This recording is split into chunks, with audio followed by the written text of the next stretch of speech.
Please share your thoughts in comments and like this video. A white-haired man with blue eyes is so happy that he finally managed to defeat a monster. He went to the Adventurers Guild in his village and shouted to everyone that he had amazing news. With blood all over his body and a slime above his head, he exclaimed that he was able to kill 2 slimes. The whole Adventurer Guild was silent for a while and blasted into laughter. They teased him for getting wounds from a mere slime. Even a normal man wouldn't get those wounds even in an F-rank dungeon.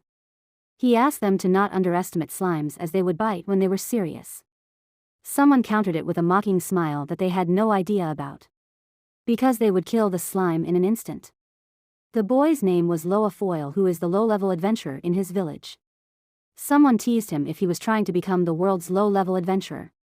This was a game-like world where everyone possessed skills and levels. Without heeding his ear to the mockery, Loa went to the counter and presented the magic stones he got from killing the slimes, and he expected to get 1 million merce as he thought that the crystals were rare.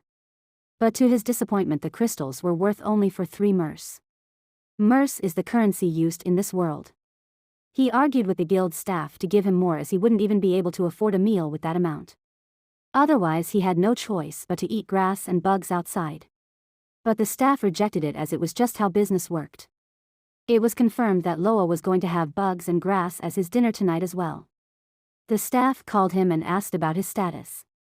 He was once level 25, but now he was only level 10. It showed that Loa had consumed his levels again. He also agreed to that as he had no choice, as he needed a replacement for the broken sword in order to defeat the slimes. It was because Loa had a unique skill where he could make an item in exchange for his own level. But the weapons are not some legendary weapons but regular weapons used by everyone. The staff found this skill to be pretty cool, but Loa was upset about it. He needed to consume levels so he couldn't make items indefinitely. Meaning he won't be able to become a merchant. He also becomes weaker as he creates items, so no one accepts him into their party. So he wasn't able to gain money nor experience. Every day he was trying his hardest to level up by fighting the weak monsters, but he still had to use his skill. This time, there was one slime looking down on him. The staff had to admire his resolve. When they were talking, a sudden gust of wind flew through the room. It made all the dust lift from the ground. Loa knew about the wind and the person behind it. It was Carter, who teased Loa for making only a small amount of money. The other adventurers berated him for using wind magic inside the guild, but he wasn't afraid of them. He was arrogant because his father was the only businessman in this village who sells items. He blackmailed them that he would make it hard for them to not get any healing items which were essential for survival when raiding a dungeon. Carter wanted to brag about his magic in front of Loa while teasing his inability. He teased Loa's skill of creating copper items by consuming his levels. As he already had many copper swords in his shop which took Loa to use his levels. It was just a piece of crap in front of him.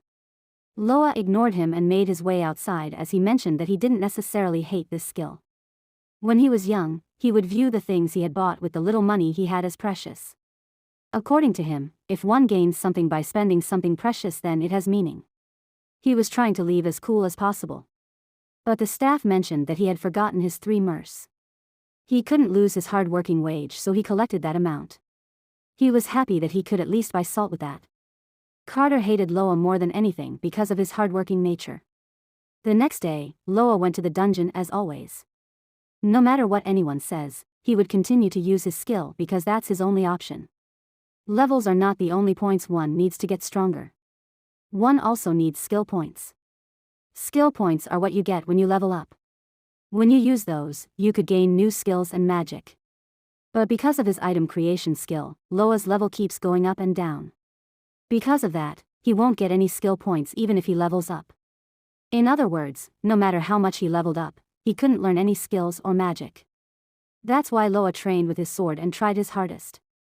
At last, Loa managed to reach level 49, which he had lost due to item creation. He believed that he would be able to beat the monster on the lowest floor and made his way there. He needs to expect more than getting a few scratches here, and he might actually die if he messes up. But if he could defeat that monster, he might actually be able to put an end to the days where he barely makes any money. As he moved forward, he found the barrier. Behind it is the dungeon boss. Once he entered the barrier, he couldn't exit unless he killed the boss. He might not win, but he decided to do it for the sake of changing his horrible life. He wouldn't mind dying there. Suddenly, a figure came towards him and attacked him. Loa blocked the attack successfully. The boss monster was the skeleton swordsman, which was E rank. The recommended level for an adventure was 50. Since the level is not far from his level, he believed that it was not an impossible battle. As they battled, he felt that every strike of the boss was much stronger than the mobs he faced. However, it was not comparable to the hardships he had faced until now. He was determined to win and change his life for the best. They once again battled and ended in a stalemate. Loa refused to be overpowered with a sword which he had obtained using his 15 levels. He defeated the boss with his determination and slashed into two. The boss fell down and stopped its movements. As it was an undead, Loa kept his guard against it for a while. As he finally confirmed the death of the boss, he couldn't stop the shaking from the excitement. He exclaimed loudly that he killed the dungeon boss and he was happy with his new achievement. Suddenly, a magic circle formed around him and he wondered what it was. It displayed his achievements of defeating the skeleton swordsman and he reached level 50. His skill item creation had turned into magic creation and Loa obtained a new skill which he always wanted. The scene shifted to the Adventurers Guild the next day. Loa made his way to the counter with a huge bag. As he placed it, the staff was shocked to find a lot of gems inside. He wondered what happened as it was different from the usual. Loa didn't reveal his skill despite the onlookers' curiosity. He was just glad that he would be able to eat well tonight. After collecting the money, he went to the cafeteria and ordered a bunch of dishes. He exclaimed the food taste as he had never eaten good food for a while. The onlookers gave a weird look at him as Loa was just enjoying the cheap foods there. Then he remembered about the skill he got yesterday. He tested it out in the dungeon and it seemed to be pretty high quality. As he was happy about it, an annoying character appeared. It was Carter, who exclaimed that Loa looked pretty happy. He snatched the jerky from him and ate it. Even though Loa was mad about it, he decided to ignore him to avoid any troubles. Carter asked Loa whether he had got a lot of magic gems, which he heard from the staff. Loa confirmed it as he had defeated a lot of monsters yesterday. Hearing that, Carter grabbed Loa's hand and shouted to his dad that Loa admitted that he stole magic gems from their shop. Loa was shocked to hear it. Carter's father came there with a knife and exclaimed that the thieves were worthy of death in an angered voice. As Loa inquired, he came to know that a bunch of magic gems had disappeared from Carter's father's shop. Carter's father accused him as a thief who stole it and exchanged them at the guild yesterday. Carter also added to his father's comment that there was no way that Loa could obtain all those gems by himself. He framed Loa as the thief at the end. Loa asked Carter to stop with his false accusations. Carter used his wind bullet skill and destroyed the table around him. He threatened Loa that he would use it on him again if he played dumb. Seeing the scenario, Loa used his 5 levels to exchange for some magic. Carter grabbed Loa by his collar and asked him to come clean, but Loa still denied it. Carter whispered to Loa that he already knew that, but there was a grand prize for capturing the culprit. Since Carter's party is short on cash now, he decided to frame Loa to make some quick money. He was sure that Loa would be caught as he had no evidence to prove that he was innocent. He also revealed to Loa that he was one who really stole all those gems. Loa remained silent the whole time. As Carter planned to take him to the guards, Loa slapped Carter's hand from his collar. He thanked Carter for the information about a grand prize for capturing the culprit. Seeing Loa laughing, Carter once again accused him and asked him to show proof that he was clean. Loa explained that he obtained those by himself and activated his magic. Carter and his father were totally shocked to see Loa activating his magic. Carter refused to believe it until the end that the likes of Loa could use magic. Loa managed to activate a D-rank magic flame spear in front of everyone. It was the proof that the gems that he exchanged were obtained by his own skill. Everyone was still shocked to see the loser of the town using a high-level magic. For the sake of practicing how to use this newly acquired skill, Loa stayed in the dungeon a bit after defeating that skeleton boss. There were many things popped up in his status window, and there was also a window with a lot of named magic skills. The mentioned skills were Great Fireball, Thunder Throw, Water Cannon and many more. Some of those skills cost 50 levels and consumed 250 magical lore to activate. Seeing the description, Loa came to know that it was the same as his item creation. He was happy that he could trade his levels for more powerful skills unlike before. He could actually use magic during battle. Until now, the only thing he could gain were items and it was super tough to get those levels back. But now he could easily defeat monsters using magic. In other words, it was easy to gain the experience and levels he lost from trading skills. He decided to calm down for now as he needed to carefully choose which kind of magic he needed right now. He read all the skills displayed in the window. He wanted to buy a fireball skill, but it would consume 250 MP for every attack. In the end, he would be only able to use it one time. So he skipped it and swiped through a lot of magic skills which used less MP. He wanted to have them all, but he could only choose one with his current level. He decided on his first skill and selected the fire spear. He traded it for his 25 levels. After he obtained it, he decided to use his other levels to obtain daily life magics. It could cost him only one level and they would also be useful in his hunt. He selected ignition, luminescence, water drinking and many more. As he finished trading, he began to search for small fry to test his magic. Conveniently, a cobalt fighter of level 32 appeared in front of him with a cute face. He let his guard down. Cobalt observed Loa's status and it leaped to attack him as it considered him an easy prey. The cute monster changed to a terrifying monster in an instant.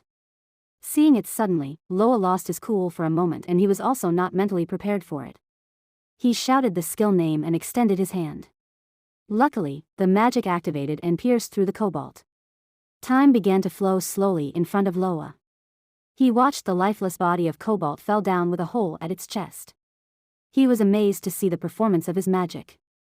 He exclaimed that magic was really awesome as he managed to kill a level 32 Cobalt in one strike. Now he could easily defeat his enemies even if their levels were vastly different. He also gained 10 levels from defeating the Cobalt. The difference between their levels also contributed to the experience gained by him. He gained 10 levels, which would usually take him a week. He felt the amazing feeling which one could feel that he's getting stronger. He decided to use his magic creation skill to excel in magic. The scene now switched to the present where Loa activated his magic to prove his innocence. Carter changed his attitude completely and apologized. Because he had no choice as his wind bullet skill was lower level than his flame spear. Loa also cancelled his magic. He mentioned that he also didn't want to cause a ruckus and asked Carter to tell everyone what he had whispered into his ear. As he heard it, Carter pondered in his mind what to say.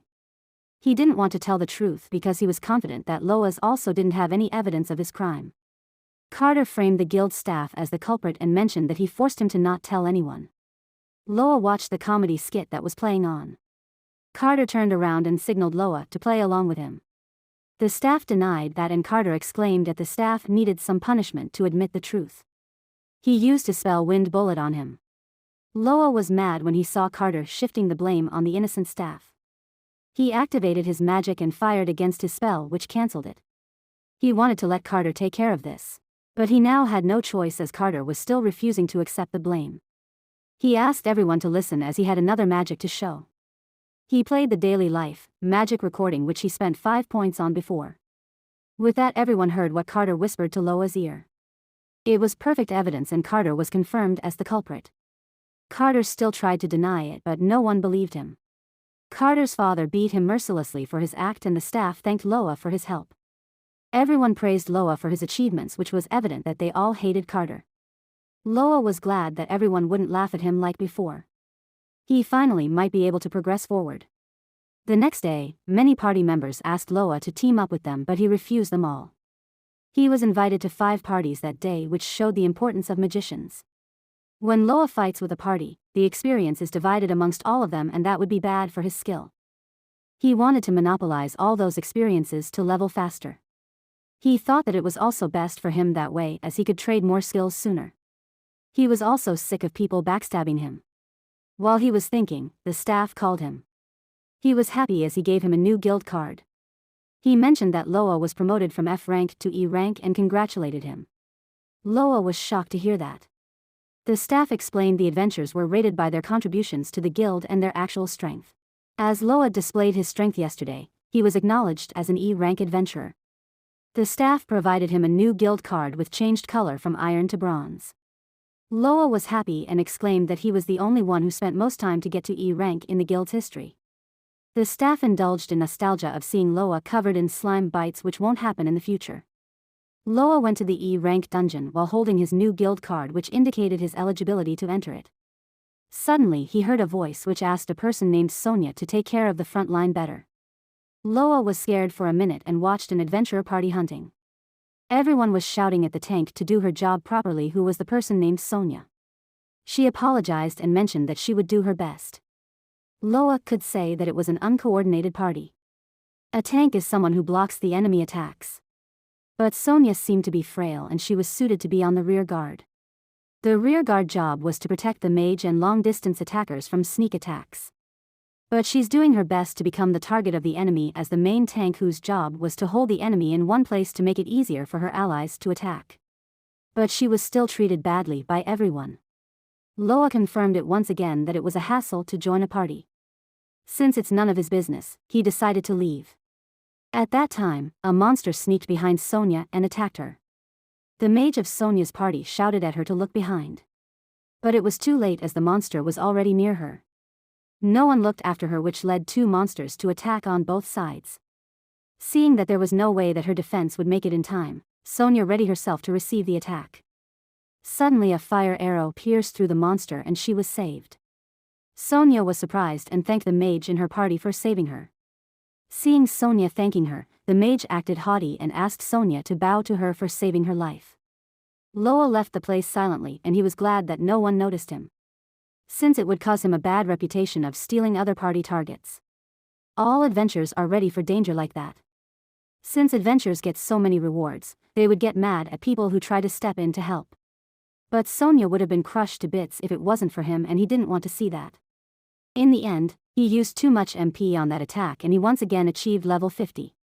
Since his magic creation didn't override his item creation, he now had two unique skills. In other words, he would be able to use his item creation to its full potential. He used his 10 levels to create 2 MP restoration medicine. He decided to use his remaining levels to buy new magic skills. He bought an item box to store things, which could save him from the trouble of carrying the things by himself. But he needs to carry that box though. He stored the 2 MP potions inside it. He was sure that MP potion would help him to restore his MP faster, which would help him to hunt efficiently. He marched forward to level up faster to trade it for magic skills and potions. For 3 days he battled monsters and created MP potions. He also came across that uncoordinated party from before. On the 4th day, he managed to produce 100 MP potions. He was happy as he didn't need to worry about the MP in the future. He made his way to the lowest floor of the dungeon to take a look at the boss. He saw someone was already inside the barrier where the boss was held. He recognized that it was Sonia, who he had seen before. The boss monster was a huge frog which was at level 120. He was shocked to see the huge size of the boss. The boss started to attack her and Sonia struggled to deflect it. Loa found it strange that she was fighting by herself and her party members were missing. He was sure that she wasn't gonna win by herself. She would die if he just sat around doing nothing. He decided to but stopped. Since she was an adventurer, Loa was sure that she would be prepared for situations like this. After all, he was also the same as her and he wouldn't want someone to save him. That's how he got this far by himself. He also thought Sonia must be the same as him and dismissed the idea of saving her. Actually, that's not the truth. Loa also wanted someone to save him. Nobody came to save him and he felt that asking for help was pathetic. He didn't want anyone to see his weakness and so he repeated those things to himself. He felt getting involved is going too far and that it's also none of his business. But he decided not to mention things like that anymore. He attacked the boss with his powerful magic. But that attack didn't cause much damage. Loa stood in front of Sonia and exclaimed that he couldn't kill it in one hit like he killed the mobs. Sonia was shocked and inquired about his identity. Loa mentioned that he was just an adventurer passing and he was gonna defeat the boss. Sonia dumbfolded to see an idiot climbing the impossible as she compared the level difference between him and the boss. Even though Loa acted cool, he was also worried about the level difference. Sonia was injured severely and couldn't move any longer. Since he barged in, Loa had no choice but to fight the boss himself. The boss attacked him with its tongue and he dodged it successfully. Seeing the impact caused by the boss, Loa was sure that he would die in an instant if he were to be hit by it. He decided to attack it with his magic, but the boss attacked him again. It also disturbed his casting and he was on the run from the boss. It needed at least 4 seconds in order for him to activate his flame spear, and he won't be able to release it at this rate. Sonia asked Loa to aim for the boss's stomach, which is its weak point. He thanked her for the information and pondered about a way to attack it. Though using aiming magic is tough and would take many attacks, he decided to use MP potions to overcome it. Sonia was shocked to see Loa taking out the expensive MP potions. He tried to use it, but the boss had a certain level of intelligence as well.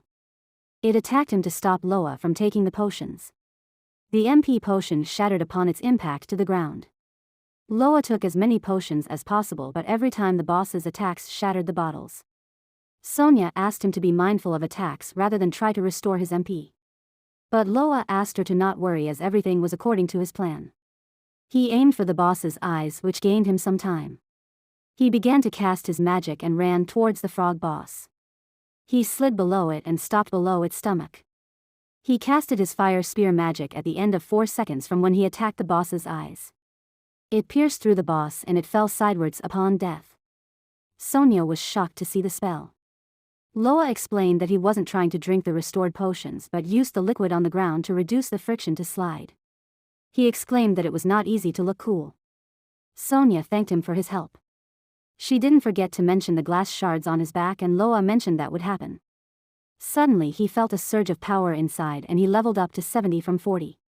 He also attained a title, Foil the Dungeon Traveler, which would increase his health by 100. Loa was so happy to gain a title which would be hard to obtain. He suddenly heard a sound behind and turned. He saw Sonia passed out lying on the ground. She was on the verge of death as she had pushed herself even before he got there. He created a new MP potion as he had used everything he stored. He asked her to drink it, but she denied it as it was too luxurious for her. He forced her to drink it and mentioned that it barely cost him anything. Sonia was surprised to see the potion effects, and she had already recovered from her injuries. Sonia thanked Loa for saving her life twice. Loa was surprised to hear the word twice. Sonia explained that she realized after seeing him use his magic that he was the one who saved her from the hobgoblin before. Loa tried to apologize for that, but Sonia denied it. She was grateful for his help. Loa then inquired about her party members as they were nowhere to be seen. Sonia revealed that they abandoned her alone while she was blocking the boss's attacks. Loa was angered to hear it and asked for a clear explanation. Sonia mentioned that she stepped into a barrier as she was always the only tanker in the party. But her allies realized that there was no chance of winning, so they fled. Loa was angered and asked her why she paired with such scums. Sonia revealed the reason behind it was because of her unique skill. It was called impenetrable, and she could only gain defense skills and no attack skills. That's why she had to fight with a party and also had to take even the harshest of treatment. She thanked Loa once again as she would had surely died if it wasn't for him. Loa was angered as he heard more about it. She's the same as him, who was also looked down upon for having an inconvenient skill. She was being treated worse than him. Those scums who were her allies used her for their own convenience and abandoned her. Seeing Loa, Sonia wondered if there's anything wrong. Loa suggested going back to the village as he was sure that those scums would be eating there like nothing's happening. Loa decided to interfere in Sonia's matter for one last time. Sonia was also taken back when Loa decided to help her, as it was her first time that something like this happened. In the Village Adventurers Guild, the scums who abandoned Sonia were chatting like nothing's wrong. They never thought that the D-rank monster would be that huge, but they were glad to be alive. They laughed at Sonia's fate as she wasn't as lucky as them. As they were chatting about Sonia's fate, Loa arrived there with Sonia behind him. The scum was shocked to see her alive and shouted his thoughts. The mage berated him for shouting that line. She rubbed her eyes to make it seem like she had cried. She went ahead and hugged Sonia as she exclaimed that she was happy to see her alive. She twisted the story as Sonia was the one who rushed and went inside the barrier. Sonia was shocked to see their acting, and Loa watched their drama from the sideline. Adventurers needed to pay close attention to how they appear. Because if they don't, it'll be hard to gather strong members. In other words, exposing them would be the best way to get revenge. Loa shouted loudly so that everyone could hear that they had abandoned Sonia. His voice was so loud that it could be even heard outside. The scum asked Loa to lower his voice, but Loa acted that it was his original voice. Seeing his act exposed, he asked for the evidence. Loa was waiting for him to say that and used his storage magic. He brought the D-rank magic crystal he got when he defeated the frog boss. He teased them for not having the chance to have it as they left her. The scum accused Loa of creating the magic crystal with his item creation magic. He also mentioned that it was Sonia's choice to be left alone and asked the onlookers to choose who to believe. But they forgot to look at the shocked Sonia face, and anyone could tell the truth by looking at her. Everyone was on Sonia's side, and Loa threatened them about their reputation. He didn't need anything like that as he was already a low-rank adventurer. The scum attacked Loa for damaging their reputation. Loa blocked the attack and countered him. Since Loa already had experience of fighting without using any skills, there was no way to beat him in a fist fight. The mage also decided to join the fight. The staff interrupted their fight as he threatened them that he would cancel their guild license if they fought inside. The usually chill staff snapped, which shocked the persons involved in the fight. Sonia asked Loa to stop it and dragged him outside. When they went outside, she thanked him as she felt great. Loa was glad that it was worth picking that fight with them. Sonia treated him for saving her and ordered multiple dishes. Loa was shocked to see the high-quality food and wondered if he could really eat them. After Sonia's confirmation, Loa took a bite of the meat. He exclaimed that it was the best meat ever, and Sonia was glad that he liked it. She felt it was awkward as Loa was acting too much for a simple dish. Loa explained that he had never eaten that much good food before. Since Sonia was new to this village, he mentioned that he had learned magic just recently. Until that time, he was always laughed at. The reason he also saved her was because she was also just like him. He also revealed that at first he planned to leave at that time. He promised to pay for the meals as he would receive money if he exchanged all the magic stones he had. Despite hearing all that, Sonia was still grateful to him. Because he didn't leave her behind even though she was weak. That's why she decided to pay him back even more. She suggested forming a party with Loa if he was okay with it. As Loa inquired, she revealed that she was a fallen noble and became an adventurer to survive. She became what she currently was from nothing, and she believed that they both had that in common. From the previous battle, Loa also realized that it was hard to cast magic if he was alone. But with a tanker like Sonia, they would be able to form a well-balanced party. So he agreed to team up with her. Sonia was happy to hear that, as she would be able to properly repay Loa's kindness. They exchanged drinks as they celebrated the formation of the new party. The next morning, Loa was sleeping soundly in his room. Sonia went to his room and tried to wake him up. Loa opened his eyes slightly due to noise and saw Sonia inside. Since it's way past the morning, she asked him to wake up, otherwise. She took her huge shield and struck it down. Loa managed to dodge it by instinct, but he was totally shocked. Sonia greeted him, but he was shocked to see her inside his room. Sonia mentioned that it was because their rooms were close to each other. Coincidentally, when she wanted to wake him up, the door also wasn't locked. He tried to remember the last night. Indeed, they came to know that they stayed at the same place. But he didn't remember much after that because he drank too much last night. Sonia inquired whether he would always wake up at this hour. Loa replied that he always wanted to sleep peacefully in the morning. Sonia found that Loa was not good at waking up early in the morning. So she decided to help him wake up daily, but Loa was against it. He knew that she would try to wake him up just like before. Sonia asked to wake up earlier if he didn't want to be woken up that way. She left the room while commenting that Loa's face looked cute in his sleep. He watched Sonia leaving the room and came to a conclusion. That forming a party was actually a difficult thing. Afterwards, Sonia successfully submitted the party creating form to the guild.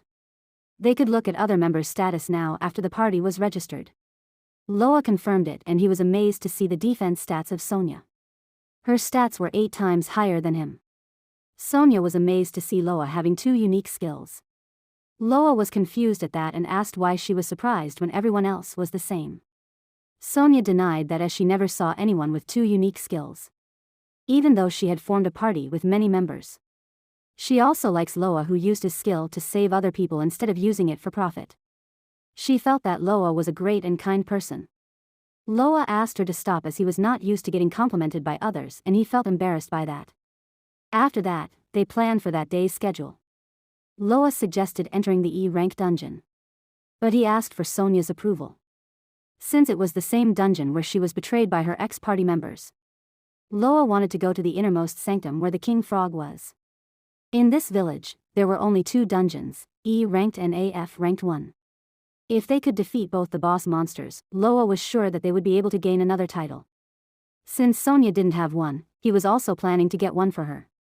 Since having a title would increase one's stats considerably. Loa had already attained the title Foil Dungeons Interloper. Since Sonia had already gone through a lot, he didn't want to force her. But Sonia was determined to go there, and she also felt that it was alright since she had Loa with her. As Loa got the answer, he planned to create a new skill first. He decided to acquire a fireball, which was the first skill that piqued his interest. It cost 200 MP, but the damages were at 4,000. It also would take him 3 seconds to cast it. It was better than the flame spear, but the only drawback was the cost of MP. He explained about his skill to Sonia, where he exchanged his levels to get a new skill. His level had been reduced from 60 to 10, which means that he would die from a single hit of the strong monsters. Sonia was shocked to hear that Loa had been always doing that. He was very bold, but Sonia agreed that she would never be as reckless as him. She promised to protect Loa from all the attacks. Loa mentioned that he was counting on her. As Loa was curious to test his new spell. They entered the E-rank dungeon and encountered the kobolds. Loa asked Sonia to pin them down for 4 seconds so that he could activate his spell. Sonia successfully managed to get those puppies pinpointed at one place. It was easy for Loa to take aim and kill them as they were focused on Sonia. He used a flame spear and killed those 2 kobolds with a single strike. It was a double kill as he killed them both at the same time. Sonia praised Loa's skill once again. But Loa thanked her as it was only possible because she distracted them. But at that time, that cute kobold from before came to ruin the atmosphere. Of course, it got the punishment for that. Finally, they managed to get to the bottom floor. They had to kill the boss to gain the title, which was proof that they conquered the dungeon. Loa wondered if that king frog would be still there as he just killed that yesterday. Sonia found out that Loa didn't know anything about where the monsters originated from. All Loa knew was that he had to kill the monsters. Sonia explained that the monsters were born due to the magic particles in the air. The denser the particles are, the stronger the monsters are. So it's very common to encounter stronger enemies that are deep into a dungeon. So even if Loa killed that king frog, another one might just spawn again. Loa confirmed what Sonia said as the barrier was up again. Previously it was destroyed when he killed the king frog yesterday. Seeing Sonia dejected, Loa once again assured her that he would never run away. Sonia also trusted him and regained her composure. They entered the barrier and confronted the king frog. She asked Loa to start chanting as she would block its attacks. They were determined to beat it no matter how many times they had to try. Loa was shocked to find that the king frog was a bit bigger than the king frog he fought before. The king frog started to attack them. Sonia went ahead to block that attack as they had also grown stronger than before. She deflected the attack quite easily. Loa was amazed to see that none of the attacks were even touching him. He was relieved as he could try new spells without worry now. It would take 3 seconds to cast his newly acquired spell. He cast the fireball spell within 3 seconds. He used multicasting and created numerous fireballs in the air. He attacked the king frog and bombarded it with numerous fireballs. He killed it with just that one attack. Sonia never believed that it would be that easy as they had struggled against it previously. But Loa believed that they could defeat it easily as he had obtained 4,000 damage skill. The rewards were distributed to them and Loa went from 38 to 58 in one go. He was surprised to get many experiences even though it was shared between them. Sonia was also happy as she had managed to get the title. They had attained their goal, but that was just a beginning to Loa. He went ahead to collect the materials from the king frog which he had forgotten last time. Seeing that, Sonia commented that boys sure love hunting. In the end, they got D rank, E rank magic stones and king frog skin which was worth 34,000 more. Loa stored it all in his item box, which was really a convenient magic to have. They would get quite a sum with that. Loa revealed that he was planning to challenge D rank dungeon next. Since his village had no dungeons above E rank, he decided to leave the Foil village tomorrow. After they reached the village, Sonia also believed that it was a good idea to leave the Foil village, since his strength would only be wasted if he stayed there. Loa also felt the same for Sonia and they both agreed to challenge D rank dungeon. Now Loa was at level 78 and Sonia was at level 82. But they didn't know where to find D rank dungeons. Loa also had no idea as he had never left this village from his childhood. Sonia mentioned that they had to buy information and a map. But a map to a dungeon is rare, but Loa knew a place to get that. Loa went to the only item shop of Foil Village, which belonged to Carter's father. Carter welcomed him with much respect. He had bullied him before but changed his attitude after witnessing Loa's new skills. Loa was amused to see Carter's change in personality, where he behaved like a seasoned salesman. That's when Sonia entered the shop after some time. She seemed to find that Carter and Loa were best friends. Carter was shocked to see a girl along with Loa. He cursed him to die, and Loa found that Carter went back to his old self. Loa decided to ignore that and asked him about a map that could lead him to the dungeon. Carter replied that all of them were sold and berated Loa to not know about the rarity of it, as it was wanted by all the adventurers. He called Loa an idiot. That's when Carter's father came out from the room and berated Carter to not call his customers an idiot. He presented a map he had used when he was an adventurer. From the look, Loa could say that the map was handwritten, which means it was precious. But Carter's father wanted to give them that as an apology for his dumb son who tried to frame Loa. Besides, he also felt that it would be great to leave the map for a strong adventurer. He asked them to go to the city of Run Belk for a dungeon which was in the northeast of Foil Village. It was also only 2 days of travel from there, which is the shortest distance. Loa thanked the old man for his intel. Loa revealed that they were leaving tomorrow. Carter's father expressed that it would be quiet from here onwards, but Carter was burning with rage to see Loa with a cute girl. Carter's father looked forward to seeing how much Loa would grow when they met again. The next morning, Loa yawned as he felt sleepy. He was being dragged by Sonia as he refused to wake up early. But Sonia wanted to depart at the early sun, which is also good for the body. Loa felt disappointed a little as he was leaving the village. He went through hell for a skill and even questioned why it even bothered to appear now. He wondered if his hard work was finally paying off. He thanked the Foil Village, which took care of him, and departed from there.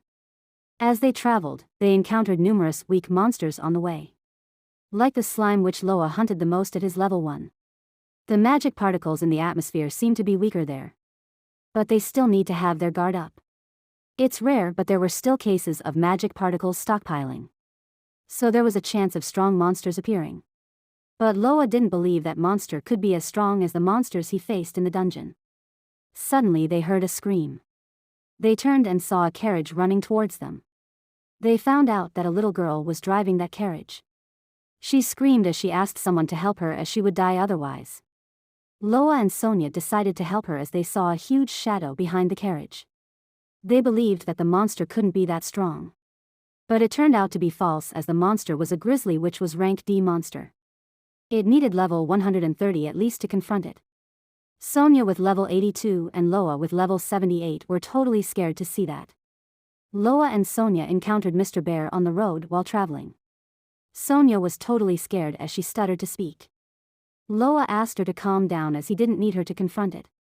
Since it was already at a distance from them, Loa had the time to activate his magic without any interruption. He casted Great Fireball and attacked it.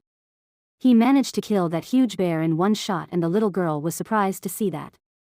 Sonia also complimented Loa, and he got 2 levels from the experience and reached level 80. The little girl ran towards Loa and hugged him to express her thanks.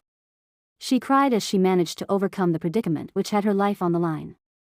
She introduced herself as Masha, who thought that she would die while being nibbled by the grizzly from head to toe and die. Sonia berated her for hugging Loa with that face as she was dirtying his clothes. Sonia provided her handkerchief to Masha as she believed that she would look cuter without her tears. Masha was moved by the kindness of Sonia. Masha revealed that she was a merchant. Since she was already familiar with the route, she let her guard down and failed to notice the magic particles that were piling up. She was planning to go Run Belk, but it seemed that she went in the opposite direction. Loa was glad to hear it and asked her to give them a ride on her carriage. Masha also wants to agree. But she had a bunch of products on her carriage, so there was no space for them. She prepared a huge amount of products, as Run Belk had a numerous number of adventurers and travelers. But it was not a problem for Loa. He went near the carriage. He activated his item box to store all the items inside it. Masha was shocked to see her products disappear, and Loa revealed his magic to her. Masha was amused to see that type of magic he could use, which would save her a lot of trouble in the future. Sonia also praised Loa for being smart. But he felt that Sonia was treating him like a dog. Loa had a great idea for the huge space they got. He gathered some dry grass and prepared a sleeping carriage to sleep. Masha thought that using magic would cause fatigue, but Sonia countered that Loa was just a sleepyhead.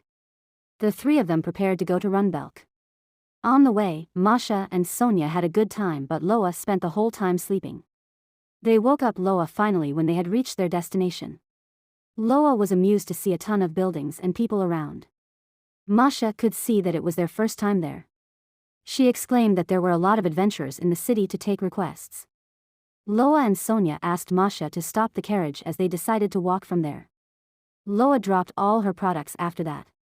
Masha was amused to see that once again, so she asked Loa to become a merchant with her.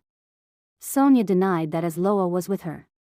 Masha felt it was a shame, but she hoped to meet them again as she would always be traveling around. She asked them to promote her shop when they become famous adventurers and said her farewell to them. Afterwards, Loa and Sonia decided to stay at the Run Belk Inn. Sonia proposed to stay in the same room to save money.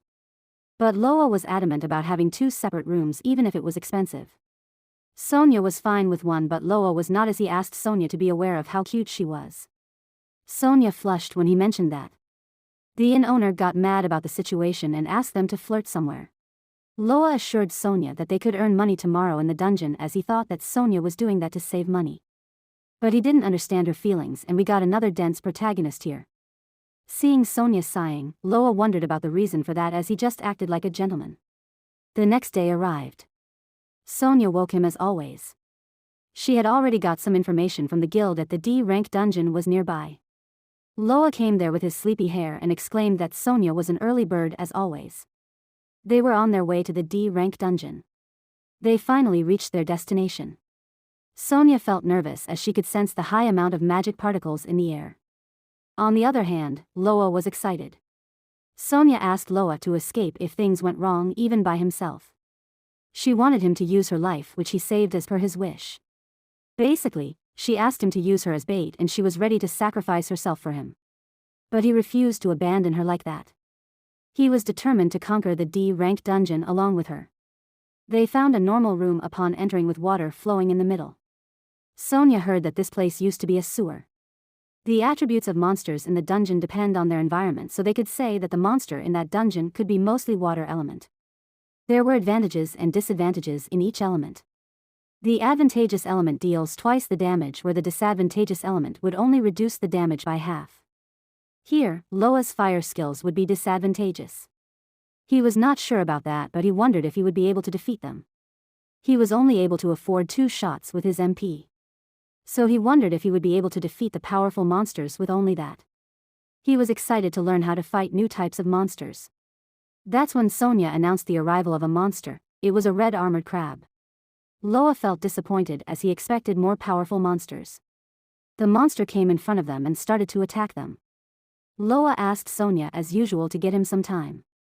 Sonia used her skill to distract and divert the monster's attraction to her. She stopped the monster's attacks where Loa activated the spell behind her. He used a great fireball and attacked it, but he couldn't one-shot it like before. Seeing it ineffective, he decided to use another attack.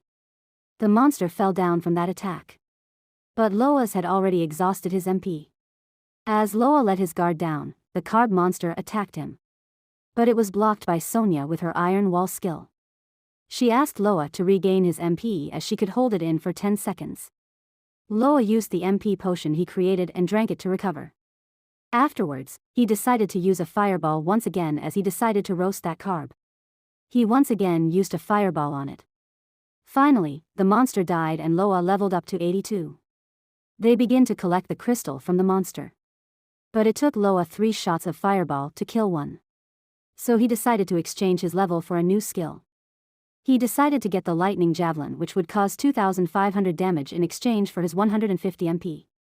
The base damage was lower than fireball, but the MP and the cast time was better than it. He chose that skill as it was also an advantageous element against water than fire. Sonia was worried about Loa's low level after his exchange.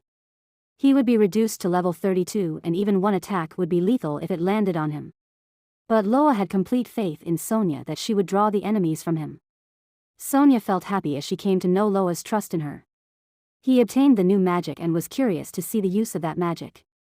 So he decided to go deeper into the dungeon to test it with Sonia's approval. But unbeknownst to them, there was a tentacle monster following them from behind. Loa and Sonia ventured deeper into the dungeon to confront the lurking monsters. Sonia observes the encroaching darkness and expresses concern for their safety. In response, Loa advises them to tread carefully and highlights the importance of life magic in such situations. To illuminate their path, Loa conjures a radiant flare of light using his magical abilities, prompting Sonia to remark on the improved visibility. Feeling a chill in the air, Sonia suggests they draw closer to each other for warmth. Loa, ever resourceful, reaches into his item box and produces firewood, skillfully kindling a fire to boil water for tea. While sipping their tea, Loa mentions the convenience of having brought his camping set, which brings comfort in these conditions. Sonia, somewhat bashful but impressed, acknowledges the practicality of magic. Taking a sip of tea, she eagerly inquires about its ingredients, to which Loa replies that he purchased it, considering it might suit formal nobility. Sonia playfully teases Loa, saying he's defying his usual drowsy demeanor. Suddenly, a formidable D-rank squid monster, recommended for level 155 players, appears before them. The creature seizes Sonia in its tentacles. Loa promptly steps forward, casting a spell, a lightning javelin, which he hurls at the squid monster, delivering a powerful blow that results in its demise. Sonia is released, thrilled to find that the status window indicates a one-hit knockout, a substantial experience boost from level 32 to 55. Loa happily notes the substantial increase in his levels and the quicker spell casting time. Sonia expresses her gratitude for his extraordinary magic. Loa, ever the strategist, mentions the importance of choosing spells wisely. Sonia playfully points out that Loa looks like a teenager with his current excitement, to which Loa reflects on the newfound joy of fighting alongside someone and the thrill of becoming stronger. He then asks Sonia if he still appears as a teenager with his current face. Sonia burst into laughter after seeing Loa making a weird face out of nowhere.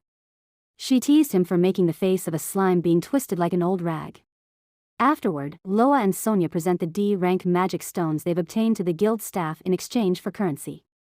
The staff member requests to see their guild cards and, upon examining the bronze guild card and the loot, expresses doubts at their acquisition. Loa reassures them, emphasizing that they didn't steal the stones. The staff member calls for an appraiser to verify the authenticity of the stones, leaving Loa feeling distressed and shocked at the constant doubts cast upon him. Sonia consoles him, explaining that their success is rare for a small, newly arrived party like theirs. The appraiser came and appraised the gems.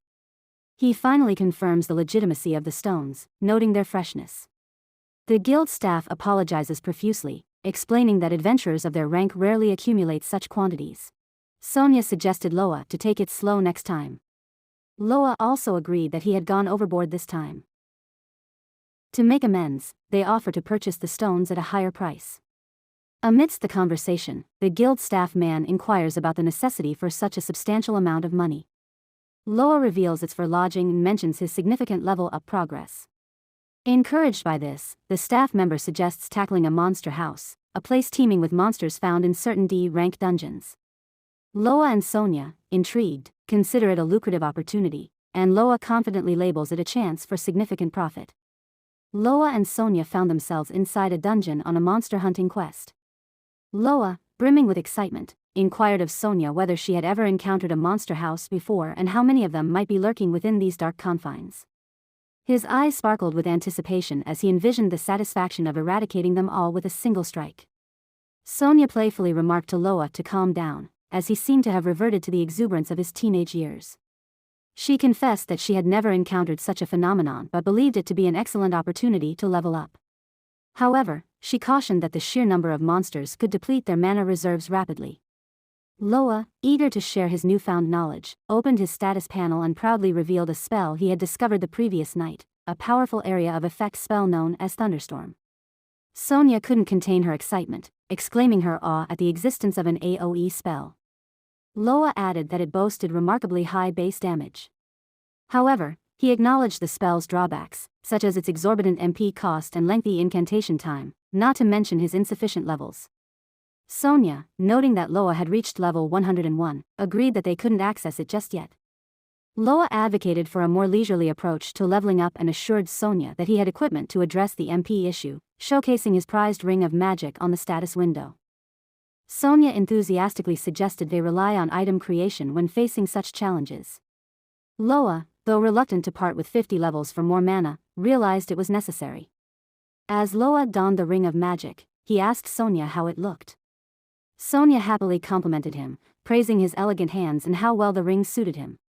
Loa, feeling a bit bashful, thanked her. Suddenly, a monster emerged behind them. Loa swiftly dispatched it with a javelin magic attack.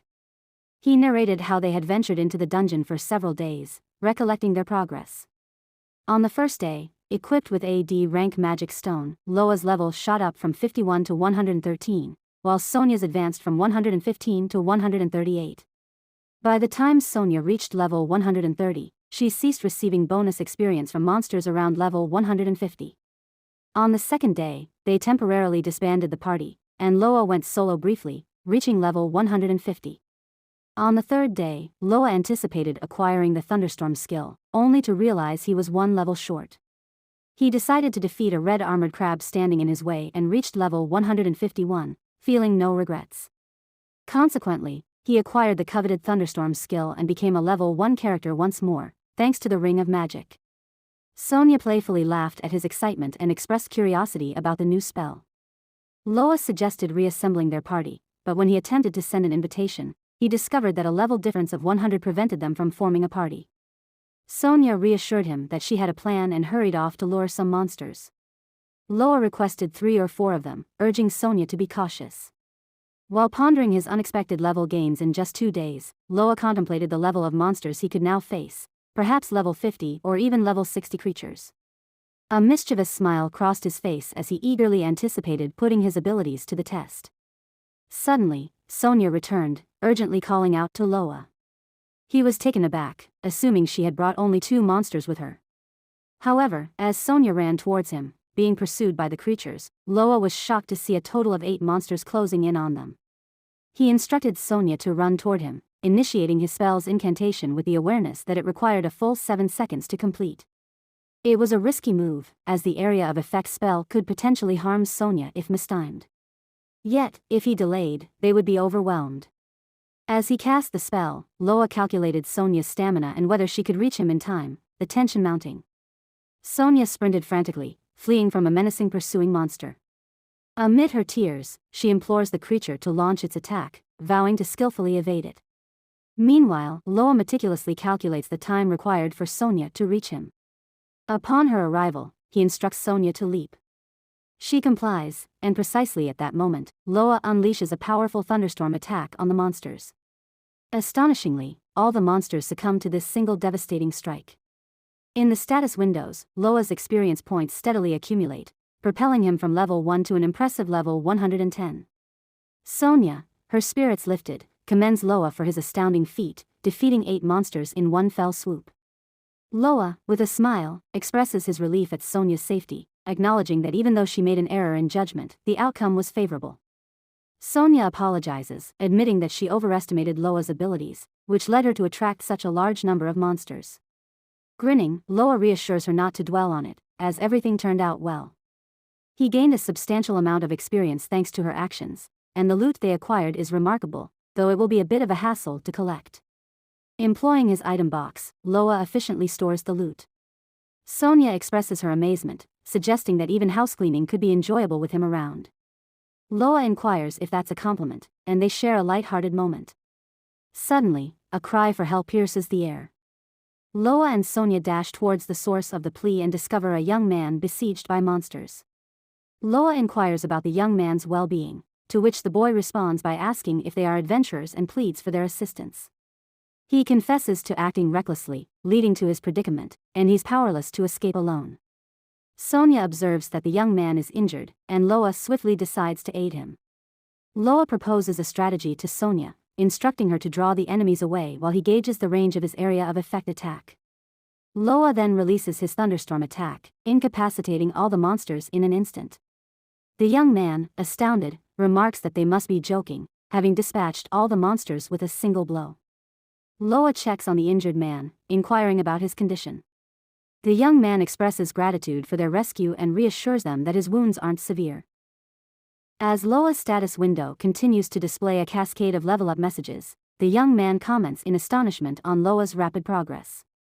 Calmly, Loa reassures him, dispelling any concerns about his condition. The intense battle unfolded in the dungeon with monsters, where Lao and Sonia emerged victorious. Back at the guild, there's a heartfelt moment as they share a drink with a man they rescued. Grateful and relieved, he thanks them for bringing him back to the sunlight, offering to treat them to a meal and drinks as a token of his appreciation. Lao, savoring the delicious meat, modestly downplays their heroic efforts. Even though it was late, the man introduces himself as Eric, a D-ranked adventurer. Sonia cheerfully introduces herself and jokingly refers to Lao as Barbarian Loa, to which Lao playfully protests. Eric, impressed by Lao's strength and magic abilities, inquires about his rank, assuming he must be at least a C rank. Lao, while munching on the meat, humbly reveals he's just an E-rank adventurer, leaving Eric stunned. Eric advises Lao not to underestimate himself, convinced that Lao deserves a higher rank. Curious about Lao's journey, Eric learns that Lao has been in the adventurer's life for a while. Sonia senses that discussing Lao's past might be a sensitive topic, but Lao appreciates Eric's non-judgmental attitude, albeit with a hint of confusion. Lao, in turn, asks Eric about his background and whether he had been part of a party. Eric shared that he was kicked out of the party for not reaching their standards. He thought he could go solo, but he had almost died due to that decision. Eric acknowledges that his prime time as adventurer was over. Seeing him dejected, Sonia tried to encourage him that it was just a beginning. Eric inquired whether she would form a party with him and she was shocked to hear that. Seeing her like that, Eric explained that it was joke meant for Loa, but the dense Loa still didn't realize anything.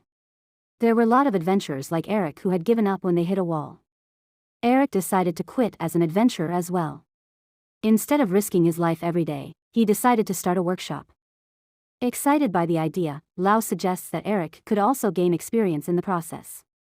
Lao's curiosity leads him to inquire about how long Eric has been in the city and any information about the dungeon's boss.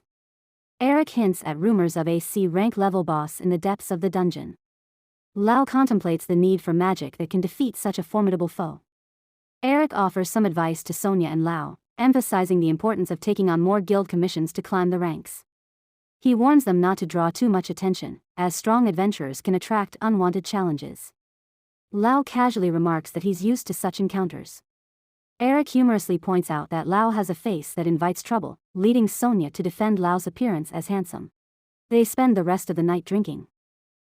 The following morning, Lao awakens in his own bed, wondering when he got there after a late-night drinking session. He's surprised to find Sonia sleeping next to him.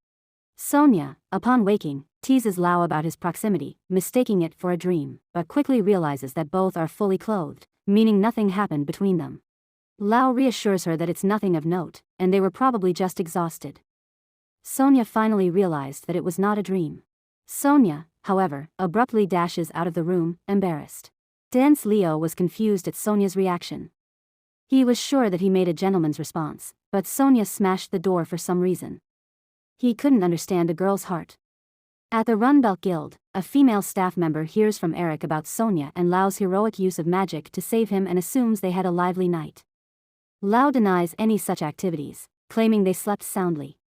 The staff member proceeds to upgrade their guild cards to D rank due to their impressive performance and the number of stones they collected on their last mission. Lao is ecstatic to see Mage on his card alongside Newcomer. The staff member suggests they check out today's quests, and Sonia points out a particularly enticing one, a subjugation quest for a monster house with a whopping reward of 150,000 more. However, the location is 6 floors below the D-rank dungeon, a territory they haven't explored yet. Lao confidently agrees to take the quest, feeling their current levels are up to the challenge. Suddenly, 2 guys and a girl approach them, interrupting their discussion. The man in the center declares that the quest is theirs and implies that Sonia and Lao are too inexperienced for it. These newcomers are about to cross paths with the renowned adventurer duo. Sonia and Lao exchange curious glances, ready for a new adventure. Loa inquires of the boy, "Is that what you say after emerging from nowhere? And what do you mean by rumored?" The boy responds to Loa's query, "Don't you know you've become the talk of adventurers lately, a team with an invincible tank and a mage who obliterates foes in a single blow." Sonia's spirits plummet upon hearing about the tank that never attacks. Loa expresses his regret to the boy, stating that they won't be relinquishing their quest as they've been targeting a monster house for quite some time now. The boy attempts to snatch the request paper from Loa's grasp, insisting that it's too early for him to give up. Loa dodges the boy's hand, refusing to hand over the request paper. Frustrated, the boy angrily tells Loa to get off his high horse, claiming he's nobody important. Members of the boy's party restrain him, urging him to calm down. The girl from the group apologizes to Loa and Sonia, suggesting they leave while they deal with their friend.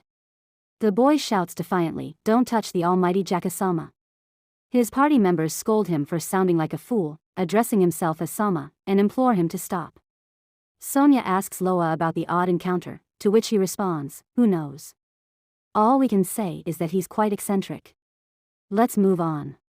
Later, in a D-rank dungeon, Loa engages in combat with monsters, employing his lightning javelin attack. Jake and his group clandestinely observe Loa's battle. One of Jake's team members remarks, "Aren't they just stalking him?" At this point Jake dismisses it, confident that they will soon regret underestimating the monster house. The girl team member wonders aloud about the rumors regarding the mage's incredible one-shot abilities, suspecting that he might even surpass her in magic skills. She also notes his good looks. Jake, however, scoffs at the idea, emphasizing that mere magic prowess isn't everything. He proudly declares his team's rank as number 1 in Run Belk and dismisses comparisons with lower-ranked groups. The boy on Jake's team remarks that he doesn't mind that side of Jake. Afterward, Loa informs Sonia that they've reached the 6th floor and contemplates using the accumulated levels for improvement. Sonia suggests that, given the forthcoming level boost, Loa should invest some levels. Loa eagerly agrees and displays his status window, emphasizing certain attributes like lightning flash attack, mithril sword, and body strengthening. He reveals his intention to reach 500 in attack to utilize lightning flash, even though his current attack stands at around 130. Loa decides to craft a mithril sword for now. Sonia admires Loa's new appearance and mentions how he no longer looks like a level 2 adventurer. Loa humbly responds, saying all that remains is grinding for experience. He then asks Sonia for permission to temporarily disband the party to gain extra experience quickly. Sonia agrees, recognizing the potential benefits. Loa assures Sonia that everything is in place as they head toward the monster house. The two of them stand before numerous monsters, Sonia expressing shock at the overwhelming presence. Loa hesitates seeing the monsters, but then he assures her that he will protect her with his powerful area of effect attacks. Loa boldly calls out to the monsters, luring their attention. Jake's team observes Loa's audacious move, wondering if he's going to be alright. Sonia begins counting down, 3, 2, 1. Just as the monsters are about to reach Loa, he launches his thunderstorm attack, swiftly incapacitating all of them.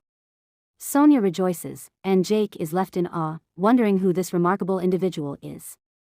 Loa defeated the monsters effortlessly and his face filled with a triumphant smile. He was brimming with excitement, feeling a tingling sensation in his body as the surge of power coursed through him. This sensation, no matter how many times he had experienced it, remained extraordinary and seemed to only intensify. Loa had reached level 170, and Sonia couldn't contain her happiness as she exclaimed that going from level 1 to 170 in one go was astounding. She also noted the significant number of monsters they had dispatched, a veritable treasure trove of materials for them. Loa speculated that they couldn't possibly collect everything and suggested focusing on the rarer items. Sonia agreed, delighted at the prospect of choosing whatever they wanted. A teammate of Jake's marveled at how they had annihilated an entire monster house with ease, believing that no one in Run Belk possessed magic skills as exceptional as Loa's. In response, Jake, consumed by anger, refused to admit defeat and declared his intention to challenge them to a duel. His teammate cautioned him, recognizing the vast gap in skill between them. Jake, however, believed that by exploiting their familiarity with the dungeon setting the rules in their favor, they could emerge victorious.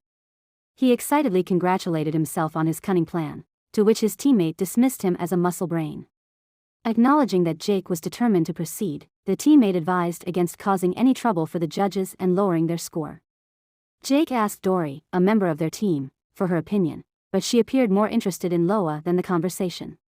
Despite her distraction, Jake decided to take the loot mats with them.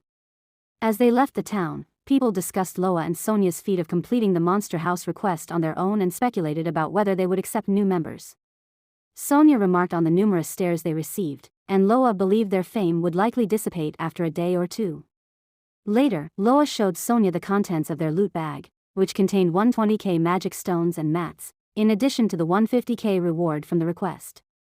Their total funds had now reached 853k, prompting Sonia to express excitement about their growing wealth. Loa mentioned his desire to indulge a bit, having been poor for so long, and suggested they have a steak dinner.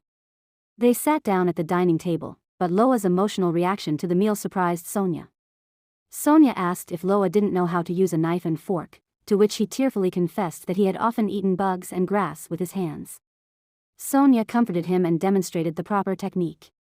After tasting the steak, Loa was overwhelmed with emotion and cried tears of joy. Jake and his crew arrived, and Jake made sarcastic remarks about Loa's expression. He couldn't believe that the two of them had defeated a monster house. Loa confronted Jake, asking what he wanted this time. Jake proposed a duel to determine who was superior in town, setting a 3-day deadline. Dory pushed Jake aside and apologized for their vanguard's rude behavior. She held Loa's hands and exclaimed that everything couldn't be solved with violence. She suggested a time subjugation attack where the first to defeat the dungeon boss would win. She provided him with the reward being a promotion to rank C and mentioned that she had already got the guild's permission. Jake and his friend noticed at Dory's new appearance, which she had never showed them before. Sonia encouraged Loa to accept the challenge, believing they had a good chance of winning. Well, she was also mad seeing Dory approaching Loa as well. Since they had already planned to defeat the dungeon boss, Loa decided to make it as a bet. So he agreed to have a duel with them. In preparation, they worked on obtaining new skills and leveling up. According to Eric's info, the boss seemed to be rank C, so Loa decided to get skill that could fight it, Purple Lightning. His level went down by 200, but he managed to get it back. Apparently, if Sonia's Iron Wall and Distraction skill leveled up to 10, she could gain some new skills. So they decided to grind for a while they learned their pacing. Loa and Sonia reached level 200, and with his HP in the 4-digit range. But sadly, Sonia wasn't able to get new skills. They felt assured of their chances in the upcoming duel. The fateful day arrived. At the dungeon's entrance, Jake taunted Loa, stating that this would be his final day of glory. A young lady who is the staff of the guild oversees the event. She declared it as the duel between the rising stars facing off against the self-proclaimed strongest, with Jake risking his pride on the line. Loa, taken aback, turns to Jake and inquires how this turned into such an event. Jake responds, explaining that everyone gathered after hearing the story. The event host then outlines the challenge, defeating the dungeon boss and returning with the teleportation stone while being timed. Their progress will be monitored using a magical timer. They must present the boss's magic stone as proof. An appraiser is present there to prevent any cheating.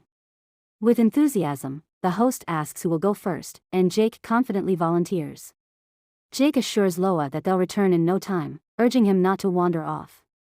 Loa, in turn, assures Jake that he has no reason to run away.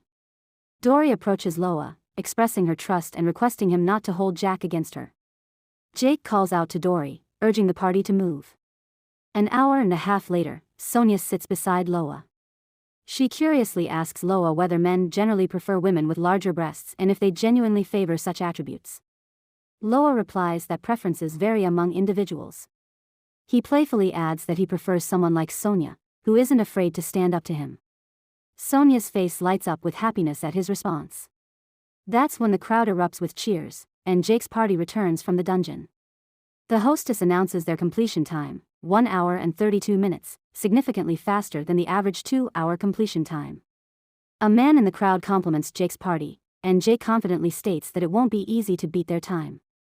Loa notes that it took him about an hour to reach the lowest floor the previous day. Sonia and Loa share a knowing smile, indicating that if they stay focused during the boss fight, victory will be theirs. Inside the dungeon, they engage in battle with monsters. Loa instructs Sonia to take cover, then launches a lightning javelin attack at a monster. After defeating the monster, Sonia breathes a sigh of relief, remarking on their good progress. Loa comments that they are making an effort to avoid any monsters. He adds that he feels they are syncing well in their battle rhythm, to which Sonia agrees. Sonia was sure about their win at that time. Loa cautions Sonia against letting their guard down, as they still have the dungeon boss to face. Sonia confidently asserts that she will demonstrate her reliability. Back in the dungeon, Loa and Sonia continue their journey, unaware that a lizard knight from the previous night is trailing them. Sonia alerts Loa to the danger, and Loa swiftly dispatches the lizard monster.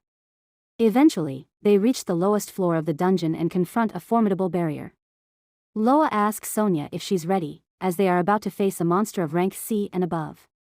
Sonia responds with determination. Loa and Sonia step into the battle, and the dungeon's boss, Knight Kelpie, emerges.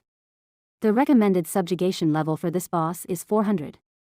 Sonia uses her defensive abilities to protect against the boss's attacks. She used distraction to let the monster focus on her alone. In the meantime, Loa prepares to strike with his sword. Loa charges his sword with purple lightning. He knew that it would only be effective in short range, but it would be enough for that boss monster. He casted lighting magic in 2 seconds and he leaped forward to attack. That one strike dealt lethal damage on that monster. He delivers a powerful blow to the boss, instantly defeating it. The status window confirms their victory, awarding them bonus experience and leveling up Loa to 270. He also gained the title of the Conqueror of Run Belk's dungeon. He proudly exclaims a 300 MP increase. Sonia praises Loa's one-hit kill against a rank C Kelpie. Loa explains that due to the elemental advantage, his lightning attack dealt 12k damage, which doubled to 24k. He jubilantly suggests retrieving the magic stone and using the teleportation stone to exit the barrier. Sonia also was sure of their win. However, she soon notices something amiss. Although they defeated the boss, the barrier remains intact. Loa is stunned by this development.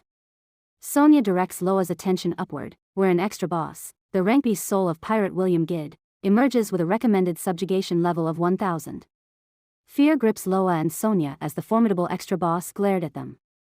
The extra boss brandishes its sword and begins to attack Loa. Sonia attempts to shield Loa and uses her skill distraction. But she was shocked to see her skill being ineffective. The extra boss charges at Loa once more as it deems him as a threat. Their encounter raised the stakes of their battle. Outside the dungeon, the event host expressed curiosity about Sonia and Loa's prolonged absence. It had now stretched to 45 minutes. Jake speculates that they might be facing quite the challenge inside, perhaps getting overwhelmed. Dory, fueled by anger, vehemently denies this possibility. She insisted that it'll be a walk in the park for Loa. Jake, puzzled, asks Dory which side she's on, to which she responds with a smirk, the handsome ones. Jake chuckles, realizing that it's him she's referring to. The host intervenes cautiously, urging them not to quarrel. As they wait, the host proposes sharing a spooky story with them. Besides the dungeon boss, there's a mysterious extra boss that only emerges under specific conditions. It possesses astonishing power, and those who've encountered it could only brace themselves for their awaiting death. Jake, spooked by this revelation, pleads with the host not to scare him like that. The hostess remarks that the conditions for its appearance seem rare, as no one has reported encountering it in this dungeon. Inside the dungeon, Loa finds himself in a fierce battle with that same extra boss. The boss relentlessly attacks, and Loa does his best to defend. Thoughts race through Loa's mind, even as a level 270, blocking the boss's blows still causes him pain. Furthermore, the teleportation stone remains motionless, implying that they must defeat this boss to exit the dungeon. Loa grapples with the impossible task of defeating a recommended level 1000 opponent with only 270 level. Sonia joins in, advising Loa to create some distance and strike with a thunder javelin. Loa agrees, launches the thunder javelin, but to his astonishment, the extra boss effortlessly dodges it.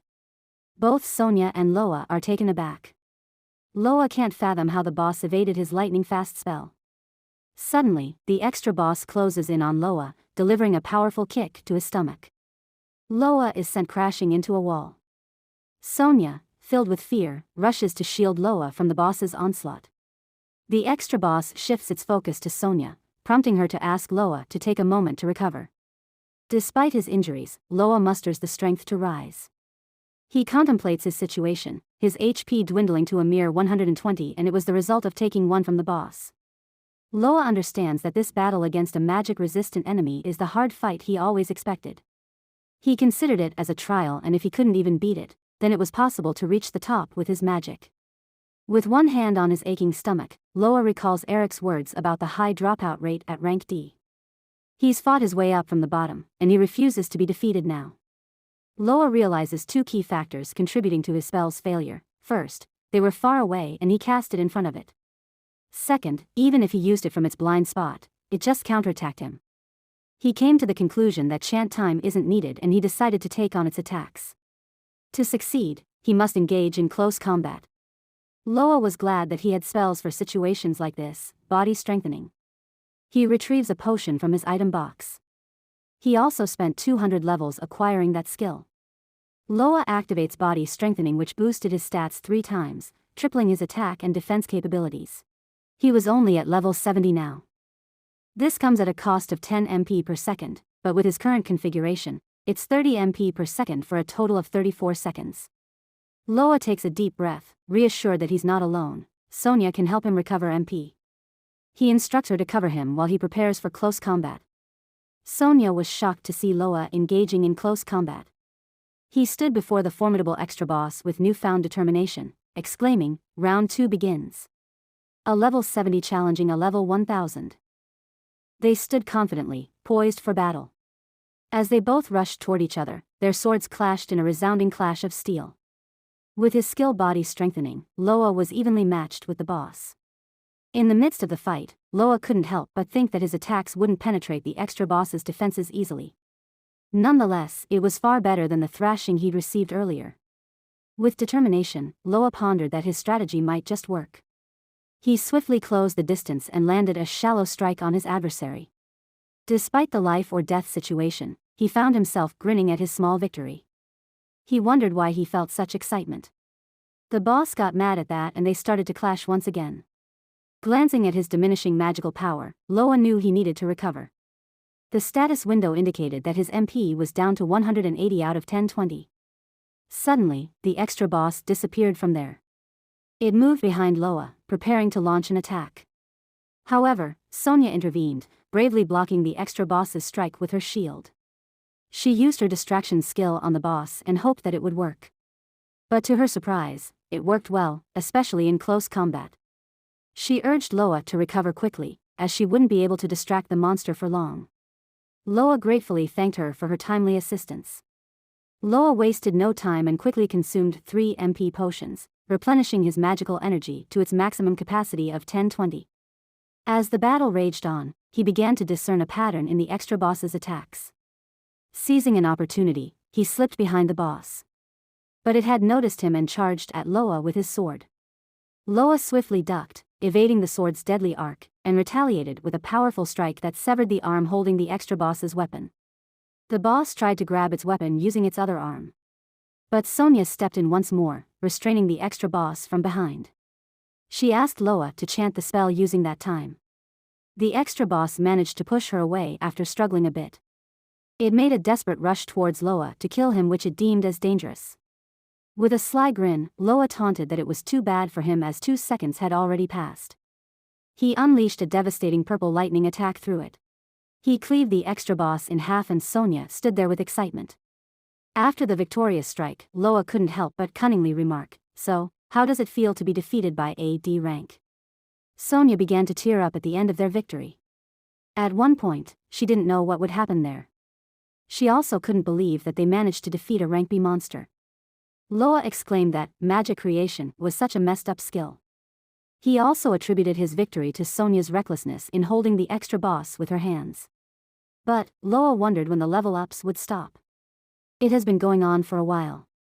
Sonia believed that he would gain a lot since he was just level 70 when defeating the boss. The lower the level, the higher rewards.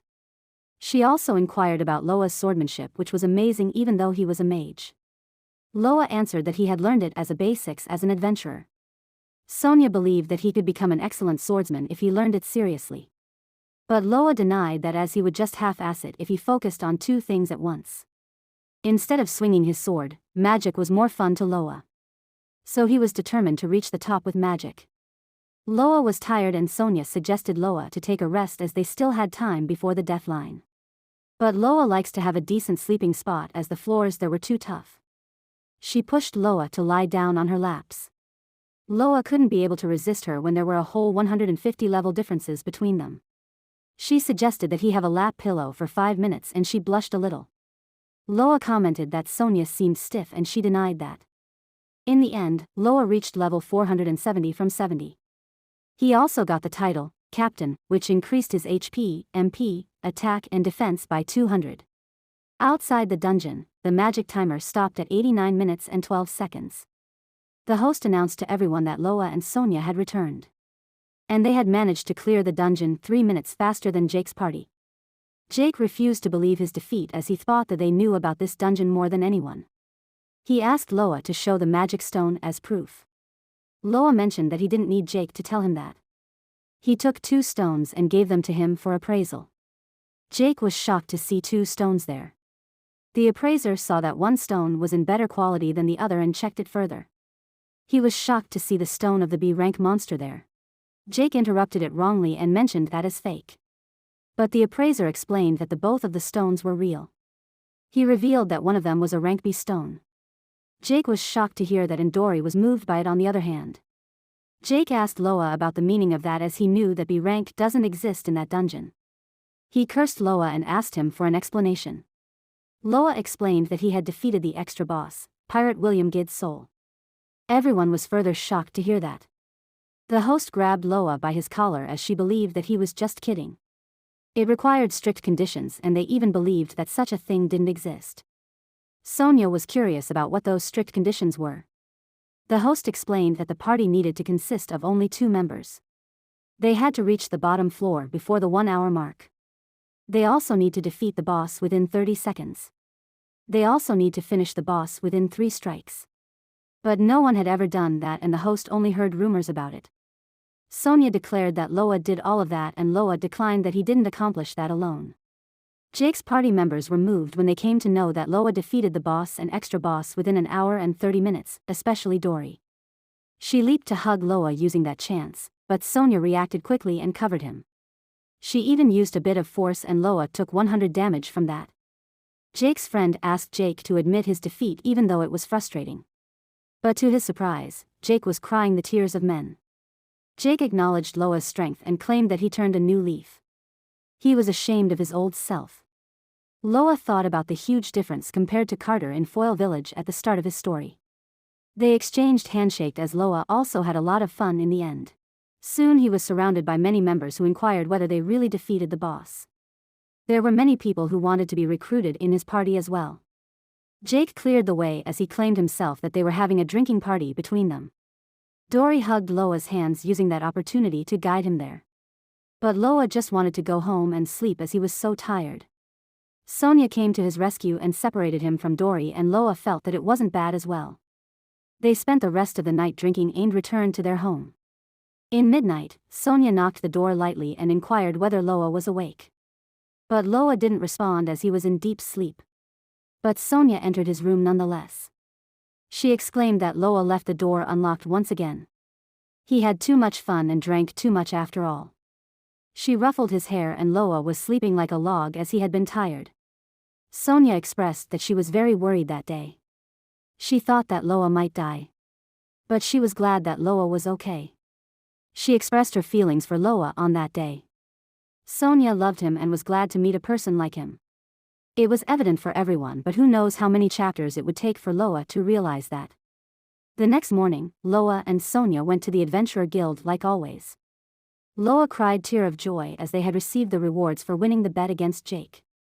They were promoted to rank C Adventurer and their cards had been turned to gold from silver. Loa was moved and Sonia teased Loa that their promotion lost all its glory with that bad hair of his. Loa had slept till noon that day and he felt weird that Sonia didn't come to wake him like always. Sonia talked about his sleeping face but then corrected herself that she was also tired. She couldn't let him find her proposal that previous night. She inquired about their next plan as they had already cleared Run Belk's dungeon. Since they had already done everything that city had to offer, Loa planned to get to the next dungeon, one with a C rank. But before that, he planned to buy an earth dragon as they couldn't always travel by foot. Loa had seen some villagers ride one when they came to his hometown, Foil Village. It's faster than a horse and it could transport a lot. He believed that he could buy one with their savings which had almost reached 1 million. Even though Sonia felt bad about betraying his expectations, she revealed that an earth dragon costs about 10 million more. Loa was totally shocked to hear that. He dismissed that idea as they shouldn't splurge on convenience. His hair also dropped like his mood. Suddenly, a voice asked him to not give up as he had a sweet story for him. It was Eric who was saved by Loa and Sonia once inside the dungeon.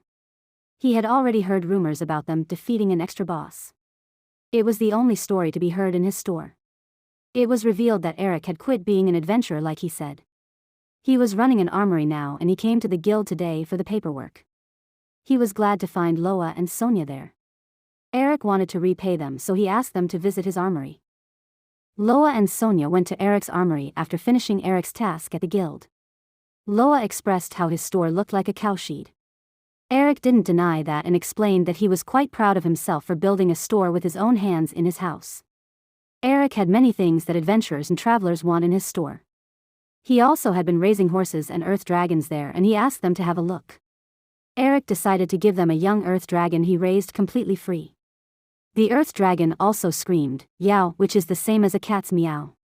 Loa and Sonia were surprised to hear that, as an earth dragon is an expensive pet.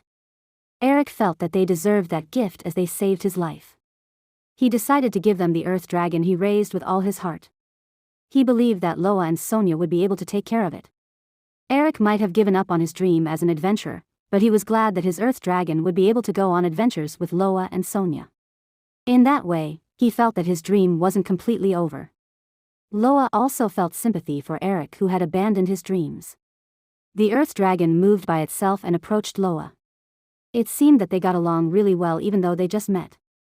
Especially Loa, he was so close to it than Eric who had raised it. They began to play much to the surprise of Sonia, but Eric already knew that they would get along well. He asked Loa to name the earth dragon whatever he wanted. Loa got excited and planned to use the sound, "yow," made by the earth dragon. He planned to name it, Yao Rose Kingdom Inferno Stroganoff Victory Justice. Sonia felt that name was too hard to pronounce. She wanted to name that pet cuter like, Caramel Strawberry Extra Whipped Choco Sauce Chan. Eric found that both of them had bad naming sense. He didn't want to leave his pet with a weird name, so he told them the name he gave it, Yao. Loa and Sonia accepted that name but Loa still called it, Yao Kingdom and he was glad to meet it. Eric assured them that he would drop the equipment needed to ride Yao as one could never be too prepared. The next day arrived and the news about Loa and Sonia leaving Run Belk spread around. Dory came to see Loa and asked him to not leave her there. She wanted Loa to trade places with Jake in her party. Jake asked Dory to refer to him respectfully as Jake Sama, but Sonia didn't want to form a party with that Jake Sama. They quarreled about it. Meanwhile, Loa felt that they had gone overboard in sending him off. But Jake felt that it was necessary since he was the famous person in the town. Of course, Jake didn't plan on backing off there. He wanted to win against Loa the next time so he asked him to be healthy and not to be injured until that time. Eric also came there and asked them to look after his Yao. After thanking everyone, Lao boarded Yao. He also helped Sonia to move up. With its signature scream, Yao began to move. Lao liked the feeling of riding. They both turned back to see the Run Belk town once again, where everyone was saying their goodbyes. Thus they started their journey to a new town. They felt the surroundings become so quiet after a while. They like how all the Run Belk people were all kind and they hoped to meet a lot of people in the next city as well. Loa exclaimed that he was glad to meet Sonia in his hometown, Foil Village. Sonia was taken back by that statement. She soon became red as a tomato, and wondered if Loa had heard her confessing yesterday night when he was sleeping. But Loa denied that and Sonia buried that slip of tongue. Once again, a kobold knight appeared there to ruin their mood in time and they killed it. Loa opened the map to decide on his next destination. They planned to go to the volcano town, Almond. Several days passed and the story now continued inside the forest at a wooden house. At the house's door, two individuals, identified as thugs, inform an elderly man that he should vacate the premises, as it now belongs to them as refugees. One of the thugs remarks on the unexpected discovery of such a house in the woods, while the elderly man, in a state of exhaustion, pleads with them to leave, explaining that he has nowhere else to go. Upon the arrival of Loa and Sonia, accompanied by their land dragon Yao, the atmosphere becomes tense. Loa confronts the thugs, expressing his anger at their presence. One of the thugs inquires if Loa is merely a tourist, to which Loa responds by displaying a bucket filled with crabs, indicating their intention to enjoy them for breakfast after catching them in the river. The thugs accuse them of showing off their catch, but Sonia cheerfully mentions that she has prepared curry for Loa-san. Despite the oddity of the situation, the thugs decide to take a hostile approach of beating Loa and Sonia. However, Loa drops the crab bucket to the ground, taunting the thugs that it would be more enjoyable for them to earn their victory through their own efforts. He began to cast a magic. This unexpected challenge causes the thugs to panic, and they remark that Loa is not just a fisherman but also a magician. Loa proceeds to use his thunderbolt magic attack, rendering the thugs unconscious.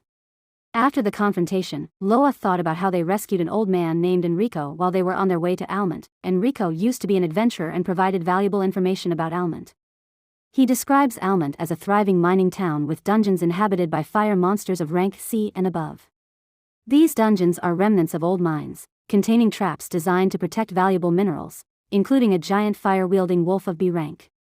Reflecting on their journey, Loa realizes the necessity of water-based magic and trap-detecting items. Sonia reveals that she has acquired new skills after the battle with the extra boss. Loa enthusiastically inquires about her new abilities, which are revealed in her status window: Steel Wall level 10, Self-Targeting level 10, Abnormal Resistance level 10, Giant's Shield level 1, Protection Spirit level 1, and Poison Shield level 1. Loa suggests that Sonia can upgrade her skills to level 10, making her Poison Shield a potent source of damage when powered up.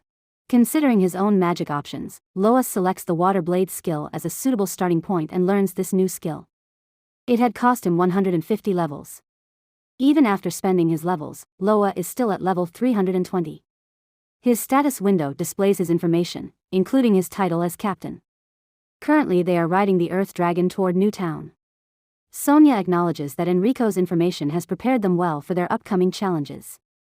Loa, curious about Enrico's life in the deep woods, is informed by Sonia that Enrico fell in love with a nymph he once encountered in the forest and continues to wait for her, making it a romantic tale. Loa briefly contemplates love but concludes that conquering a dungeon is more exciting, to which Sonia responds as expected. As the Earth Dragon roars, Loa realizes they have reached Almond. Upon entering the town, Loa detects a peculiar scent and attributes it to the hot springs for which the area is known. He mentions that they had to share a room to save money, as the hotels were costly. Sonia expresses her happiness about the cost-saving decision. Loa suggests packing up and completing some simple tasks outlined in a request paper, including obtaining leather from hell boars. The reward for this task is 35,000 muru. Loa is also eager to explore a C-rank dungeon. At the dungeon entrance, Loa instructs Sonia to head left, leading to an encounter with an infernal boar chasing Sonia. Loa assumes his position, wields his sword, and employs the water blade attack against the boar. Sonia is impressed by the effectiveness of this new magic. When Sonia asks if anything is amiss, Loa ponders why her level hasn't increased, considering that they are fighting creatures at their recommended level. Sonia reassures him and points out that her level has increased continuously in the past. Sonia then recalls Enrico's warning about traps and, unfortunately, triggers one, engulfing herself in smoke. Loa inquires about her well-being, and as the smoke clears, Sonia's gear falls off her body. Exhausted, she confirms her safety, attributing the incident to smoke. Loa is left puzzled, contemplating the significance of this development. He told Sonia to stay calm and listen because he was still in the smoke and could barely see anything. Everything was a blur. He mentioned that he didn't know what was happening, but Sonia needed to take action. Sonia asked what he meant. Then, she noticed things flying around, and she was only half-dressed. She wondered why her gear malfunctioned. Nervously, Loa explained that it was one of those traps triggered by the smoke. Sonia started crying and wished she had worn better underwear. Our dense Loa was surprised to hear that's what she was worried about. She quickly began putting on her gear and told Loa not to look.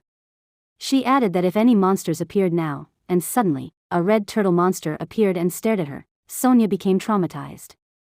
Loa powered up by 3 times his normal strength and physical enhancements. He leaped into the air and launched a water blade strike at the red turtle monster. The monster was knocked out, and Loa landed, reassuring Sonia that he would protect her. He asked her to get dressed while she still could and Sonia agreed. Afterward, they returned to the guild and presented the requested items: 23 magic stones of rank C, each worth 6,000 muru, and 5 heat boa skins, also worth 6,000 muru each. Sonia, her voice trembling, told Loa that they had completed the request. Loa hesitantly agreed, and both of them felt embarrassed. Sonia remarked that Almond's dungeon was a terrible place. Loa corrected her, saying it wasn't terrible, just something to forget.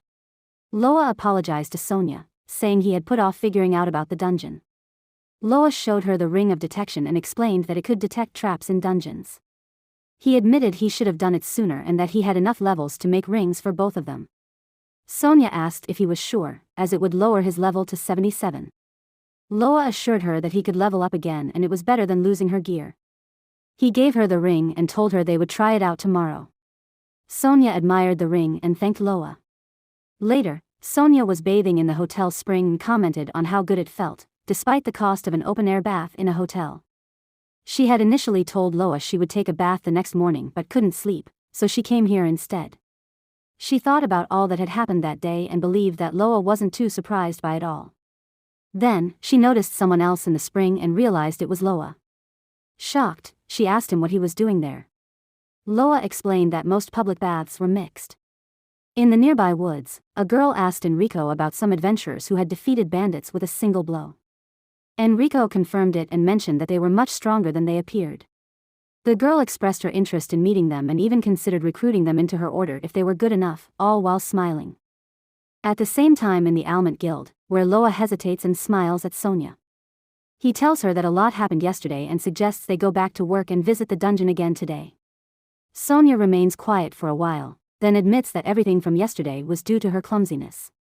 But she wondered what the hell was in front of them. Loa eagerly informs her that they had a dish made from simmered volcanic caterpillars, which is a more modest menu than in other cities. He ordered a worm dish as it was new on the menu. While eating, Loa casually asks Sonia if she likes bugs. Sonia starts trembling and stammers, "Insects?" Loa responds affirmatively, mentioning that they're delicious here. He goes on to describe how juicy and crunchy they are, especially when well spiced. He emphasizes their nutritional value and how good they are for health. Sonia cautiously says it's starting to sound interesting. Loa excitedly suggests she should try them, and Sonia reluctantly agrees to have just one. Inside the dungeon, Sonia doesn't feel well. Loa apologizes and asks how she's feeling. Sonia trembles and admits she wasn't prepared for it, and the taste reminded her of caterpillar legs, almost making her vomit. Loa becomes concerned and conjures a wooden bucket, suggesting that Sonia can use it if she needs to. Sonia clarifies that she doesn't want him to watch and asks him to go away. Loa reflects on the challenges of being in a group and earns the gourmet title, though it doesn't have any special effects. On the 4th level of Almond's dungeon, Loa uses his water blade attack to defeat a monster. He thanks Sonia and inquires if she's feeling better. Sonia smiles and remarks that he's leveled up. Loa proudly announces that he's now at level 330 and believes he can learn new magic. Sonia suggests that they might encounter lairs and additional bosses, so it would be safer to acquire a water-based wide-range magic. Loa agrees and checks his status window, finding a new skill called Water Bubbling Ball, with an MP consumption of 900, base level 14,000, water attribute, a cast time of 4 seconds, a rollback time of 60 seconds, and a cost of 300 levels. Loa acquires the skill, noting the short cast time and plans to test it soon. Suddenly, a girl being chased by monsters cries for help. Sonia wonders if it's Masha. Loa realizes that all the monsters are heading their way but sees this as an opportunity. He uses physical enhancement and lifts Sonia in his arms, moving to higher ground. Loa decides to use his new magic skill, knowing that Masha is unlikely to get hit while running. He casts the Water Bubbling Ball attack, instantly defeating all the monsters. Masha is frightened but she is also grateful for the help. She wondered who saved her, as she's never seen such amazing magic before. She recognizes Loa's voice, but Loa's face is covered with level up messages.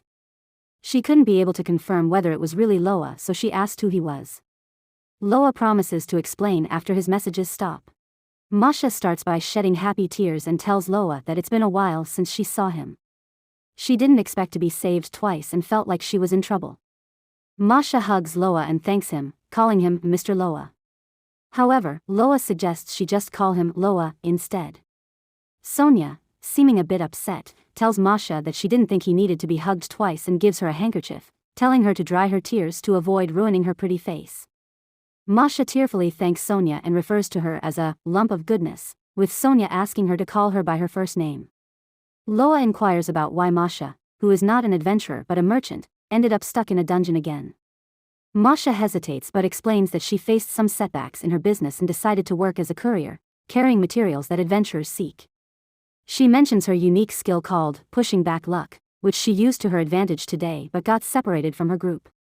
Loa wonders why Masha got separated from her group when she's known for being fast.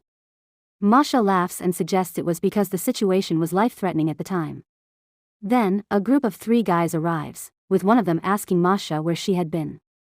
They couldn't gather the materials they needed due to her sudden disappearance. Masha apologizes, and the guy mentions that luckily it wasn't a rare material but can't pay her today's fee. Masha, still teary, argues that they got lost because of her disappearance, but the guy insists that their partnership will continue, with her reward depending on her future efforts. Masha hesitates but eventually agrees. Loa is left with some thoughts, wondering if Masha had truly run away. He doesn't blame her if she did since she's quite fast, and the adventurers would have noticed. He asks Sonia to help Masha tonight and mentions that he has something to do and will be back later. He suggests she try sautéed caterpillars, but Sonia declines. Later, the leader of the group was talking to his fellow member, finding it amusing that Masha didn't notice and even started apologizing. They admit to leaving her behind on purpose, planning to use her for cheap labor. Loa appears before them and reveals that he magically recorded their conversation. He demands that they pay Masha or else he'll expose their scheme. The party leader dismisses Loa's actions as unheroic and threatens him with physical violence. One of the party members grabs Loa from behind. They were sure of their victory as it was 3 against 1. They tries to take the tape and destroy the evidence. But Loa easily escaped their grip using his physical reinforcement. He jumped high from there using the reinforcement and landed in the face of his enemy. He ran away from there and soon the enemies lost their sight on him. They were searching for him blindly. Loa used that chance and hid near the turn. He beat another man when he reached that place. In the end, he changed the fight to 1-on-1. The enemy leader laughed at that. He knew that Loa was a magician and so he was sure that Loa would be trouble to use magic in that tight alley. He leaped forward to attack Loa and the fight continued. Loa explained to that idiot that it was also harder to swing in a narrow alley. He manages to evade his attacks. As a result, they've already lost. Loa delivers a powerful punch to the party leader, knocking him out. The party leader admits defeat, and Loa tells him to offer an apology to Masha later. As Loa turns to leave, a girl suddenly appears before him. She expresses astonishment at the events she witnessed and introduces herself as Meryl, a knight from the royal city of Norheim in the kingdom of Durham. She asks Loa to join her order, promising that he won't regret it. Loa is surprised to see a peculiar girl attempting to recruit him. Loa exclaimed that it was a sudden invitation to join the order. He openly stated that he wasn't interested in buying expensive paintings as he thought that she was a shady recruiter. They were people who would use deceitful tactics for their personal gain. The girl thought that he might be trying to intimidate her. She assured Loa that she wasn't a shady recruiter and invited him to join the order and fight alongside her. Loa sarcastically mentioned that his late grandmother used to warn him about people blocking alleys being shady recruiters. The girl apologized, saying she didn't mean to, and asked if Loa had met an old man named Enrico in the woods, as he fit the description of the adventures he had talked about. Loa asked if she knew Mr. Enrico. The girl enthusiastically confirmed it, praising his physical skills and sense of justice. She held Loa's hand and asked him to join the order. Loa declined, expressing his interest only in learning magic. The girl was surprised and asked why he carried a sword if he was a wizard instead of a wand. Loa explained that having a wand was just a tool for practicing magic. The girl considered the sword a waste of time and suggested that if he trained with the order, he could become the first knight. The first knight is the highest rank of knights, which would be only achieved by a few of the chosen. Loa tried to leave but she grabbed him by his collar. She then challenged Loa to a spar, offering that if he defeated her, she would do whatever he wanted. At the guild, Masha asked Loa where he had been and explained that her previous squad came to apologize to her. They promised Masha that they would pay her back properly. But she wondered if something had happened to them as they all had some kind of twisted face. Sonia thanked Mr. Loa teasingly. She knew that Loa must have given them a hell of a beating. The Loa she knew wouldn't turn a blind eye to something like that. Looks like Loa couldn't be able to hide anything from Sonia. But Sonia was curious about the other girl with a deadly smile. Loa mentioned that he didn't know much about her. The girl introduced herself as Meryl, a knight in shining armor. She claimed that she was taking Loa away and Sonia was totally shocked. Loa explained that Meryl wanted him to join the Knight Order and she knew about him from Enrico. Sonia was happy after knowing the real reason.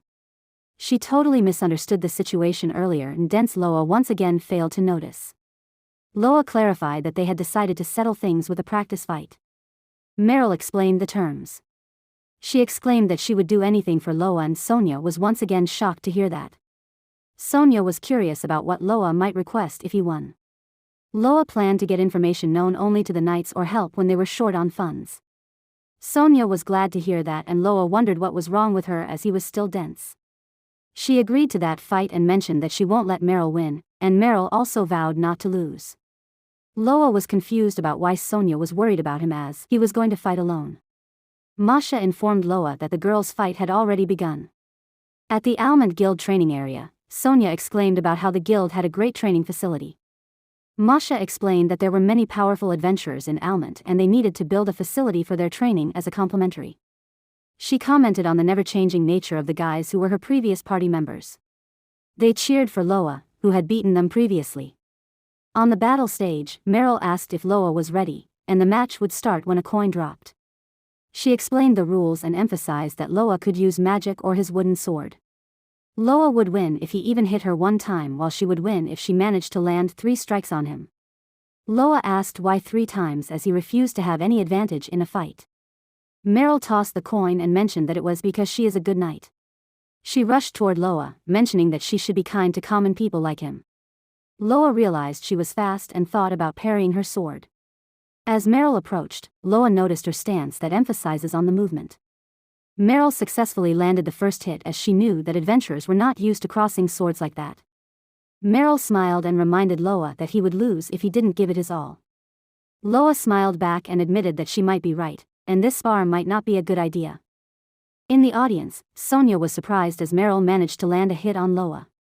Masha commented that this battle was tougher than expected, and Meryl, referring to herself as a knight in shining armor. She explained that it was the 2nd rank of knighthood which meant that she would be proficient in using her sword. That meant Meryl was strong enough to stand up for herself and had the potential to be a B rank adventurer. But they knew that Loa had the potential to go against her. But Masha was worried about Loa's lack of experience in a fight against a swordsman. On the battle stage, Loa used a physical reinforcement magic. Meryl rushed excitedly toward Loa, noting that he seemed to be in his element. Their swords clashed, and Meryl complimented Loa on his quick learning and amazing growth rate, expressing her belief that he was too good to let go. She happily stated that she was beginning to enjoy the fight and showed an ecstasy expression. Loa was taken back to see that. Meryl realized that she had shown something she shouldn't have and asked Loa to forget it. Loa replied that he didn't want to become a knight to end up like her. He then withdrew a magic potion from his storage and explained that he'd be right back. Meryl was shocked to see that and asked Loa where he had obtained the potion and if it was part of his magic. Loa explained that it was his magic and he drank the potion to restore his, explaining that his MP which was running low. Meryl commented that there wouldn't be a next time she would allow him to restore his magic power like that and leaped forward to attack him. Loa used magic called Purple Flash and launched it towards her. Meryl smiled, smoothly dodging Loa's attack with her magic turn technique and got behind him in an instant. Loa was shocked to see her behind him like that. She landed a sword strike on Loa, leaving Sonia and Masha in the audience afraid. Loa, taking the hit, felt pain there. Masha apologized for that and explained that it was hard to hold back when she was in the middle of an exciting fight. She believed that Loa was not the type of person to whine about being hurt. Meryl once again continued her attack, and Loa fought back defensively.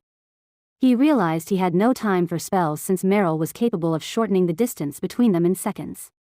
Meryl rushed towards Loa as she determined to finish the battle quickly. As Meryl was about to hit him, time began to flow slowly around him. Loa thought that he was about to lose. Even if he wanted to get around her from this distance, he was sure that his body wouldn't be able to endure that. But he refused to lose as he wanted more adventure. He wanted to master magic, as it was all he had. Suddenly, his status window showed that the creating magic effect had been triggered. Loa was shocked by that new status window. As Meryl's sword slowly approached him, he easily dodged Meryl's sword strike, shocking her. He sent Meryl's sword into the air, which even left Sonia and Masha shocked, who were in the audience. He pointed his glowing sword at her. The whole place became silent, where the sound of Meryl's sword landing was the only thing to be heard. In the audience, the onlookers, Masha's previous party members, cheered for Loa and broke the silence. They praised Loa for defeating a second-rate knight. Meryl was shocked and asked Loa how he had dodged from such a distance, believing it was beyond human capabilities. Loa, equally shocked, admitted that he didn't understand the power he had just displayed. Loa examines his sword after a battle and reflects that it seemed ordinary, even though it had glowed earlier without any magic use. He casually tells Meryl that it's fine, as it seems like he had won. An angry Meryl disagrees, but then breaks down in tears, expressing her feeling of defeat. Loa was shocked to see a knight crying. Meryl wishes Loa could join their group, as there are few knights, and newbies often quit due to the tough conditions. Loa gently asks if Meryl is facing some trouble. Meryl tearfully agrees but insists on keeping her promise to do anything for him. Loa reassures her that he doesn't need anything at the moment and suggests they postpone it. Meryl inquired whether Loa was sure about that, as he could take away her paid vacation. But Loa didn't want that and asked her to take a rest. Sonia enters the training area and enthusiastically hugs Loa, which prompts him to ask what's going on. Sonia couldn't explain about it, but she admired his skill before. Loa hesitantly thanked her for her praise. But he remarked about how close she was. Sonia became embarrassed by that and lamented about it. Masha also praises him for his impressive performance. She explained that his movements seemed like the whole time had stopped, and his sword was also seemed to be imbued with magic. She inquired Loa how he managed to do that. Loa admits he doesn't know about it. He was sure that he wouldn't be able to do the same thing now if he was asked to do that.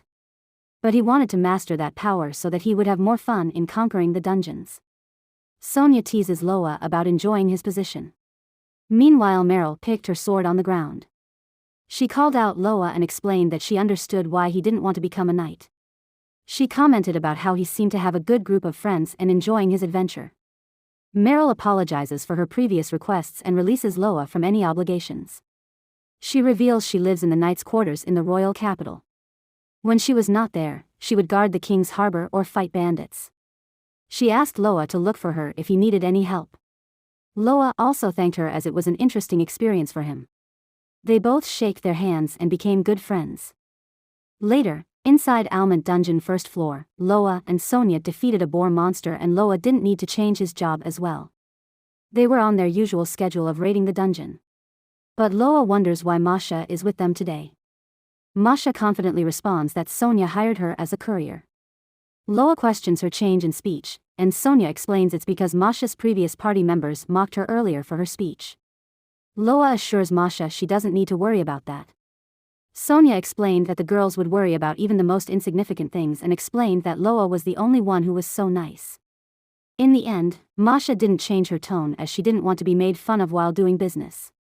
Masha suggests they gather valuable materials, with her carrying items that won't fit in the item box. She plans to use the rewards as a startup fund for her trading business. Loa admires her business sense, and agrees to help her in any way he could. He went ahead to skin the boar he defeated. But Masha stopped him from doing that. She knew that part didn't have much value. Loa commented that he had already sold those skins, for 6,000 mers. Masha explained that it was because there was surplus of boars in Almond region due to its high temperature. So it was cheap, as there was a surplus of materials. But she recommended Loa to harvest the tusks of the boars. Due to its large size, only a few adventurers are bringing it. But it was no problem for Loa, as he could just store it in his item box. Masha planned to carry light materials like skin and planned to store heavy materials in the item box. She was knowledgeable about the materials and revealed those to Loa, and he harvested that. Loa appreciates the insight and realizes there's much to learn from merchants. Another boar watched that scene while hiding. It was so terrified of that, as it could be its turn to go through that tomorrow. 3 days later, Loa and Sonia happily showed their earnings, which had increased after selling the materials Masha suggested collecting. Masha is glad to have helped, as she also received a great commission from that. She shares her plans to buy a wagon for her business. Loa inquires if the courier service is ending, and Masha confirms it, as she wants to go to the royal capital of Norhem. Masha promises to repay Loa for his kindness, and he hopes she finds success. She invites him to visit the capital, and he wishes her good luck. Sonia comments on Masha's active nature and Loa is sure they'll meet again. Loa tells Sonia that hiring a courier was a good idea, as it had allowed him to learn more about the materials. Thanks to that, Masha is also on her way again. But Sonia wasn't happy to have another new member as they wouldn't be able to spend time alone. She exclaimed that the two of them were better off. Once again dense Loa thought that Sonia was talking about their coordination in battle and didn't take the hint. Later that night, Sonia lies beside Loa's bed and thinks about how she tried to follow Meryl's example by being brave but finds Loa's actions perplexing. The next morning, Loa is awakened by a violent fit of anger. In the 5th floor of the Almond dungeon, Sonia fought against a rank C monster, Flame Buff, which is recommended for players at level 550. She jumped from that place after grouping all the monsters. Loa employs his water-based magic attack against the creature. Sonia wears a calm smile as Loa's attack lands on the monster. She approaches Loa and commends his excellent timing. Loa attributes his success to Sonia, as she has now reached her level goal, currently at level 560, while Loa stands at level 501. Loa planned to buy new skills with the same water attribute named Rain Cloud, which needed 500 levels to obtain. He expresses his intention to continue using magic of this type despite its high MP consumption and cooldown. He believes the damage it deals outweighs the drawbacks, and he already possesses enough levels to manage it. But it had a cooldown time of 150 seconds to use it again. However, Sonia advises him to wait until they leave the dungeon, cautioning that spending 500 levels will reset him to level 1, posing a significant risk. Disappointed, Loa agrees but expresses a desire to use those levels immediately. But Sonia persuaded him to think about the future. At the Almond Guild, Loa, holding a bag of money, reflects on their earnings of 15 rank C magic stones for 90,000 merce. Despite their substantial income, he wishes they could have earned more due to the high cost of living. Sonia suggests that they aim for the 6th floor the next day in hopes of finding materials that could fetch a higher price. A bystander questions their decision to venture to the 6th floor, expressing concern for their safety and explaining that they need to attain rank A like him first. He seemed to be a mage and he is an A-rank adventurer. Loa responds curtly, dismissing the man's bragging. The man clarifies that he wasn't trying to boast but rather wondered if Sonia and Loa would join him for dinner. He was willing to share information they might need. Loa and Sonia both agreed to that. Later, as they enjoy a meal with the man, Loa excitedly asks if the steak is beef. Sonia inquires if everything is complimentary. The man confirms that it's an apology for his earlier rudeness. Loa took a piece of the steak and wondered about the cooking temperature, and Sonia explained it was medium rare. Loa cries after a single bite, prompting the man to ask about his usual diet, to which Sonia hesitantly replies, caterpillars. The man introduces himself as Surai, an A-ranked mage. Sonia and Loa reciprocate with their own introductions. Surai notes that Sonia looks familiar but can't place where they might have met before. Surai initiates a conversation, inquiring if they are new to Almond. He warns them that dungeon monsters become significantly stronger from 6th floor, with a recommended victory level of 900, mostly consisting of B-ranked monsters. Sonia mentions encountering an extra boss with a recommended level of 1000. Loa believes that they had a good chance against those monsters if they didn't come across any groups. Surai was shocked to hear that and inquired about their ranks. Loa revealed his rank C status, and Surai trembled at that. Loa senses that Surai is holding back information and presses him to speak his mind. Surai warns them that it's even riskier to venture into the 6th floor, as many adventurers in Almond can conquer it, leading to uncharted territory filled with unbeaten monsters. He didn't want mere C-rank adventurers to enter the 6th floor. Loa smiles cunningly, and Surai suspects his interest in exploring the 6th floor. Loa inquires about Surai's mage status and reveals that he was also a mage. Surai confirms it but questions why Loa doesn't carry a staff. Loa explains that he's relatively new to magic, having switched from being a swordsman just a month ago. Surai recommends using a staff to reduce cast time. The cast is necessary first of all for deploying magic.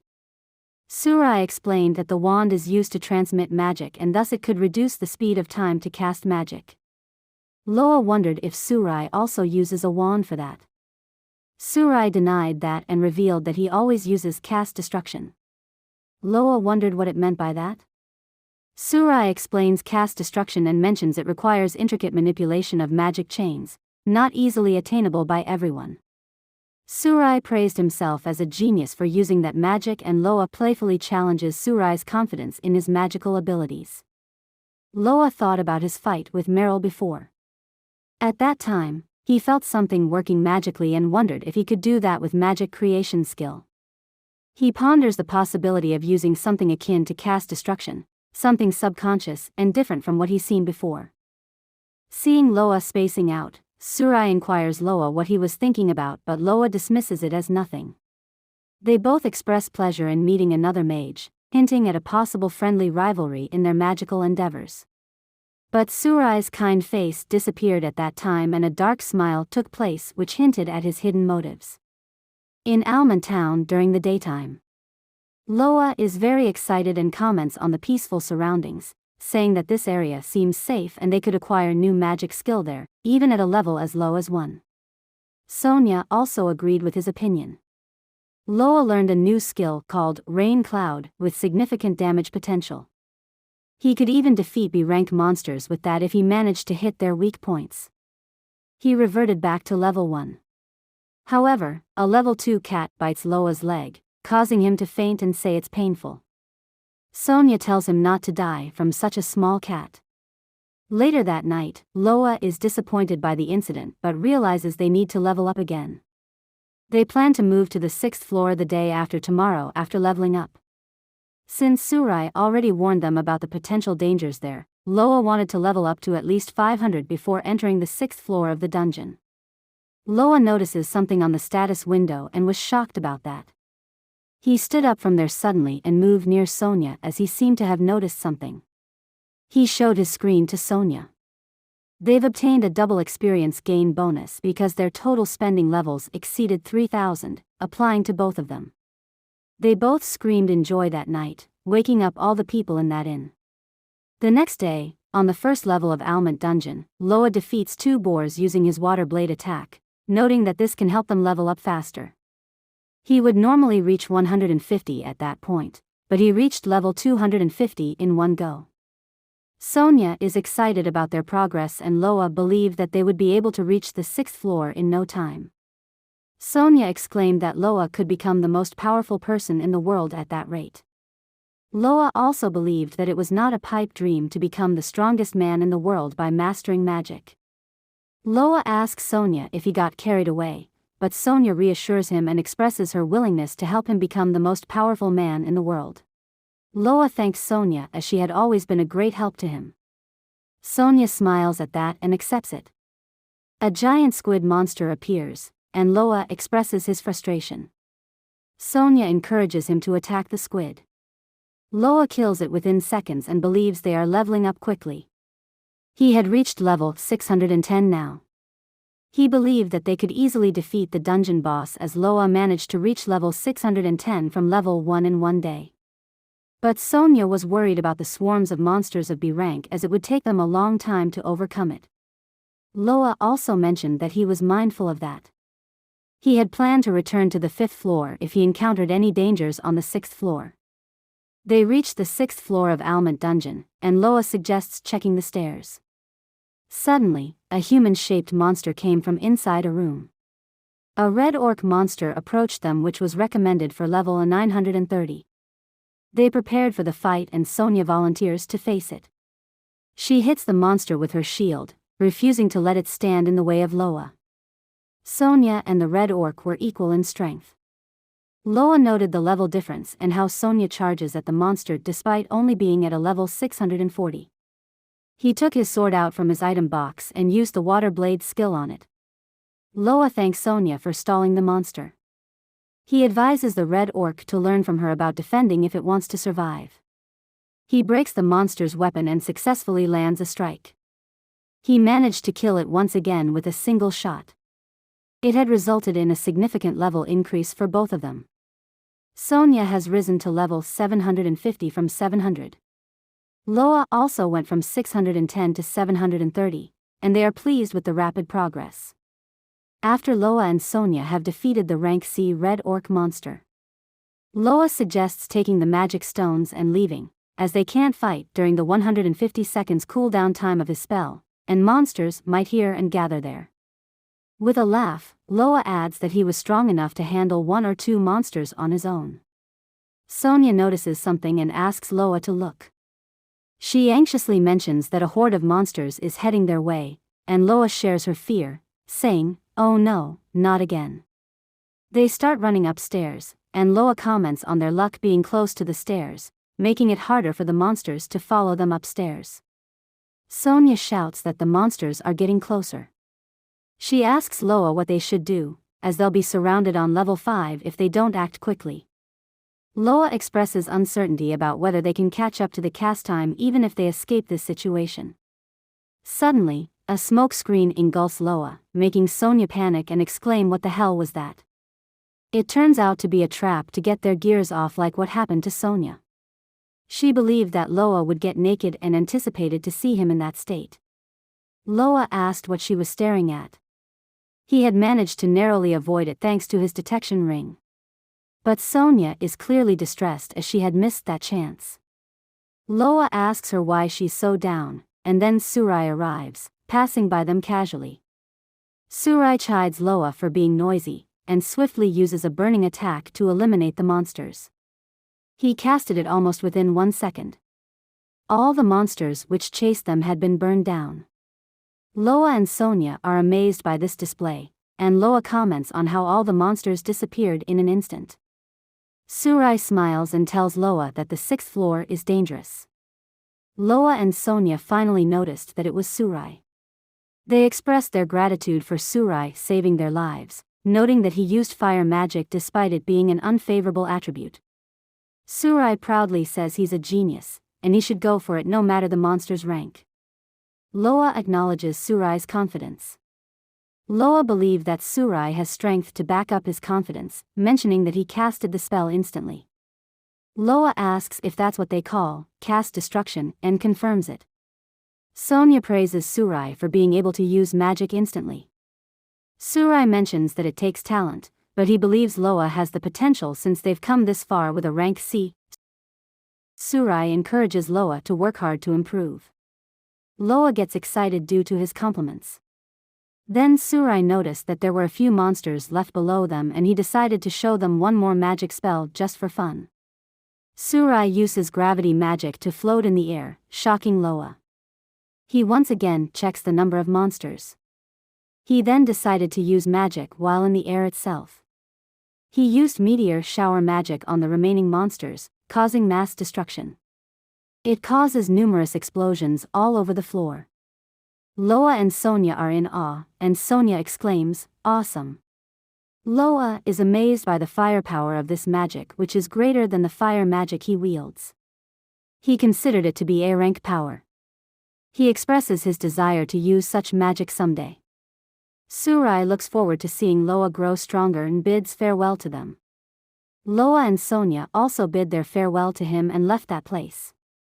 At the end of the day, on the town street, Surai holds his money bag after changing his magic stones. He reflects on how funny Loa and Sonia are, as they get excited when he shows them magic. He felt his boring job seemed to be fun thanks to Loa and Sonia. Suddenly, a group of 3 guys approaches Surai, demanding his money. Surai exclaimed that there were more idiots now. 2 of them heard that and leaped forward to attack him. But he used his fire magic and killed them in an instant, leaving only 1 alive. Surai finds dealing with people more amusing than monsters. A guy got afraid back off a little, and Surai cunningly smiles, realizing that he can have fun by pretending to be harmless and tricking foolish people like them.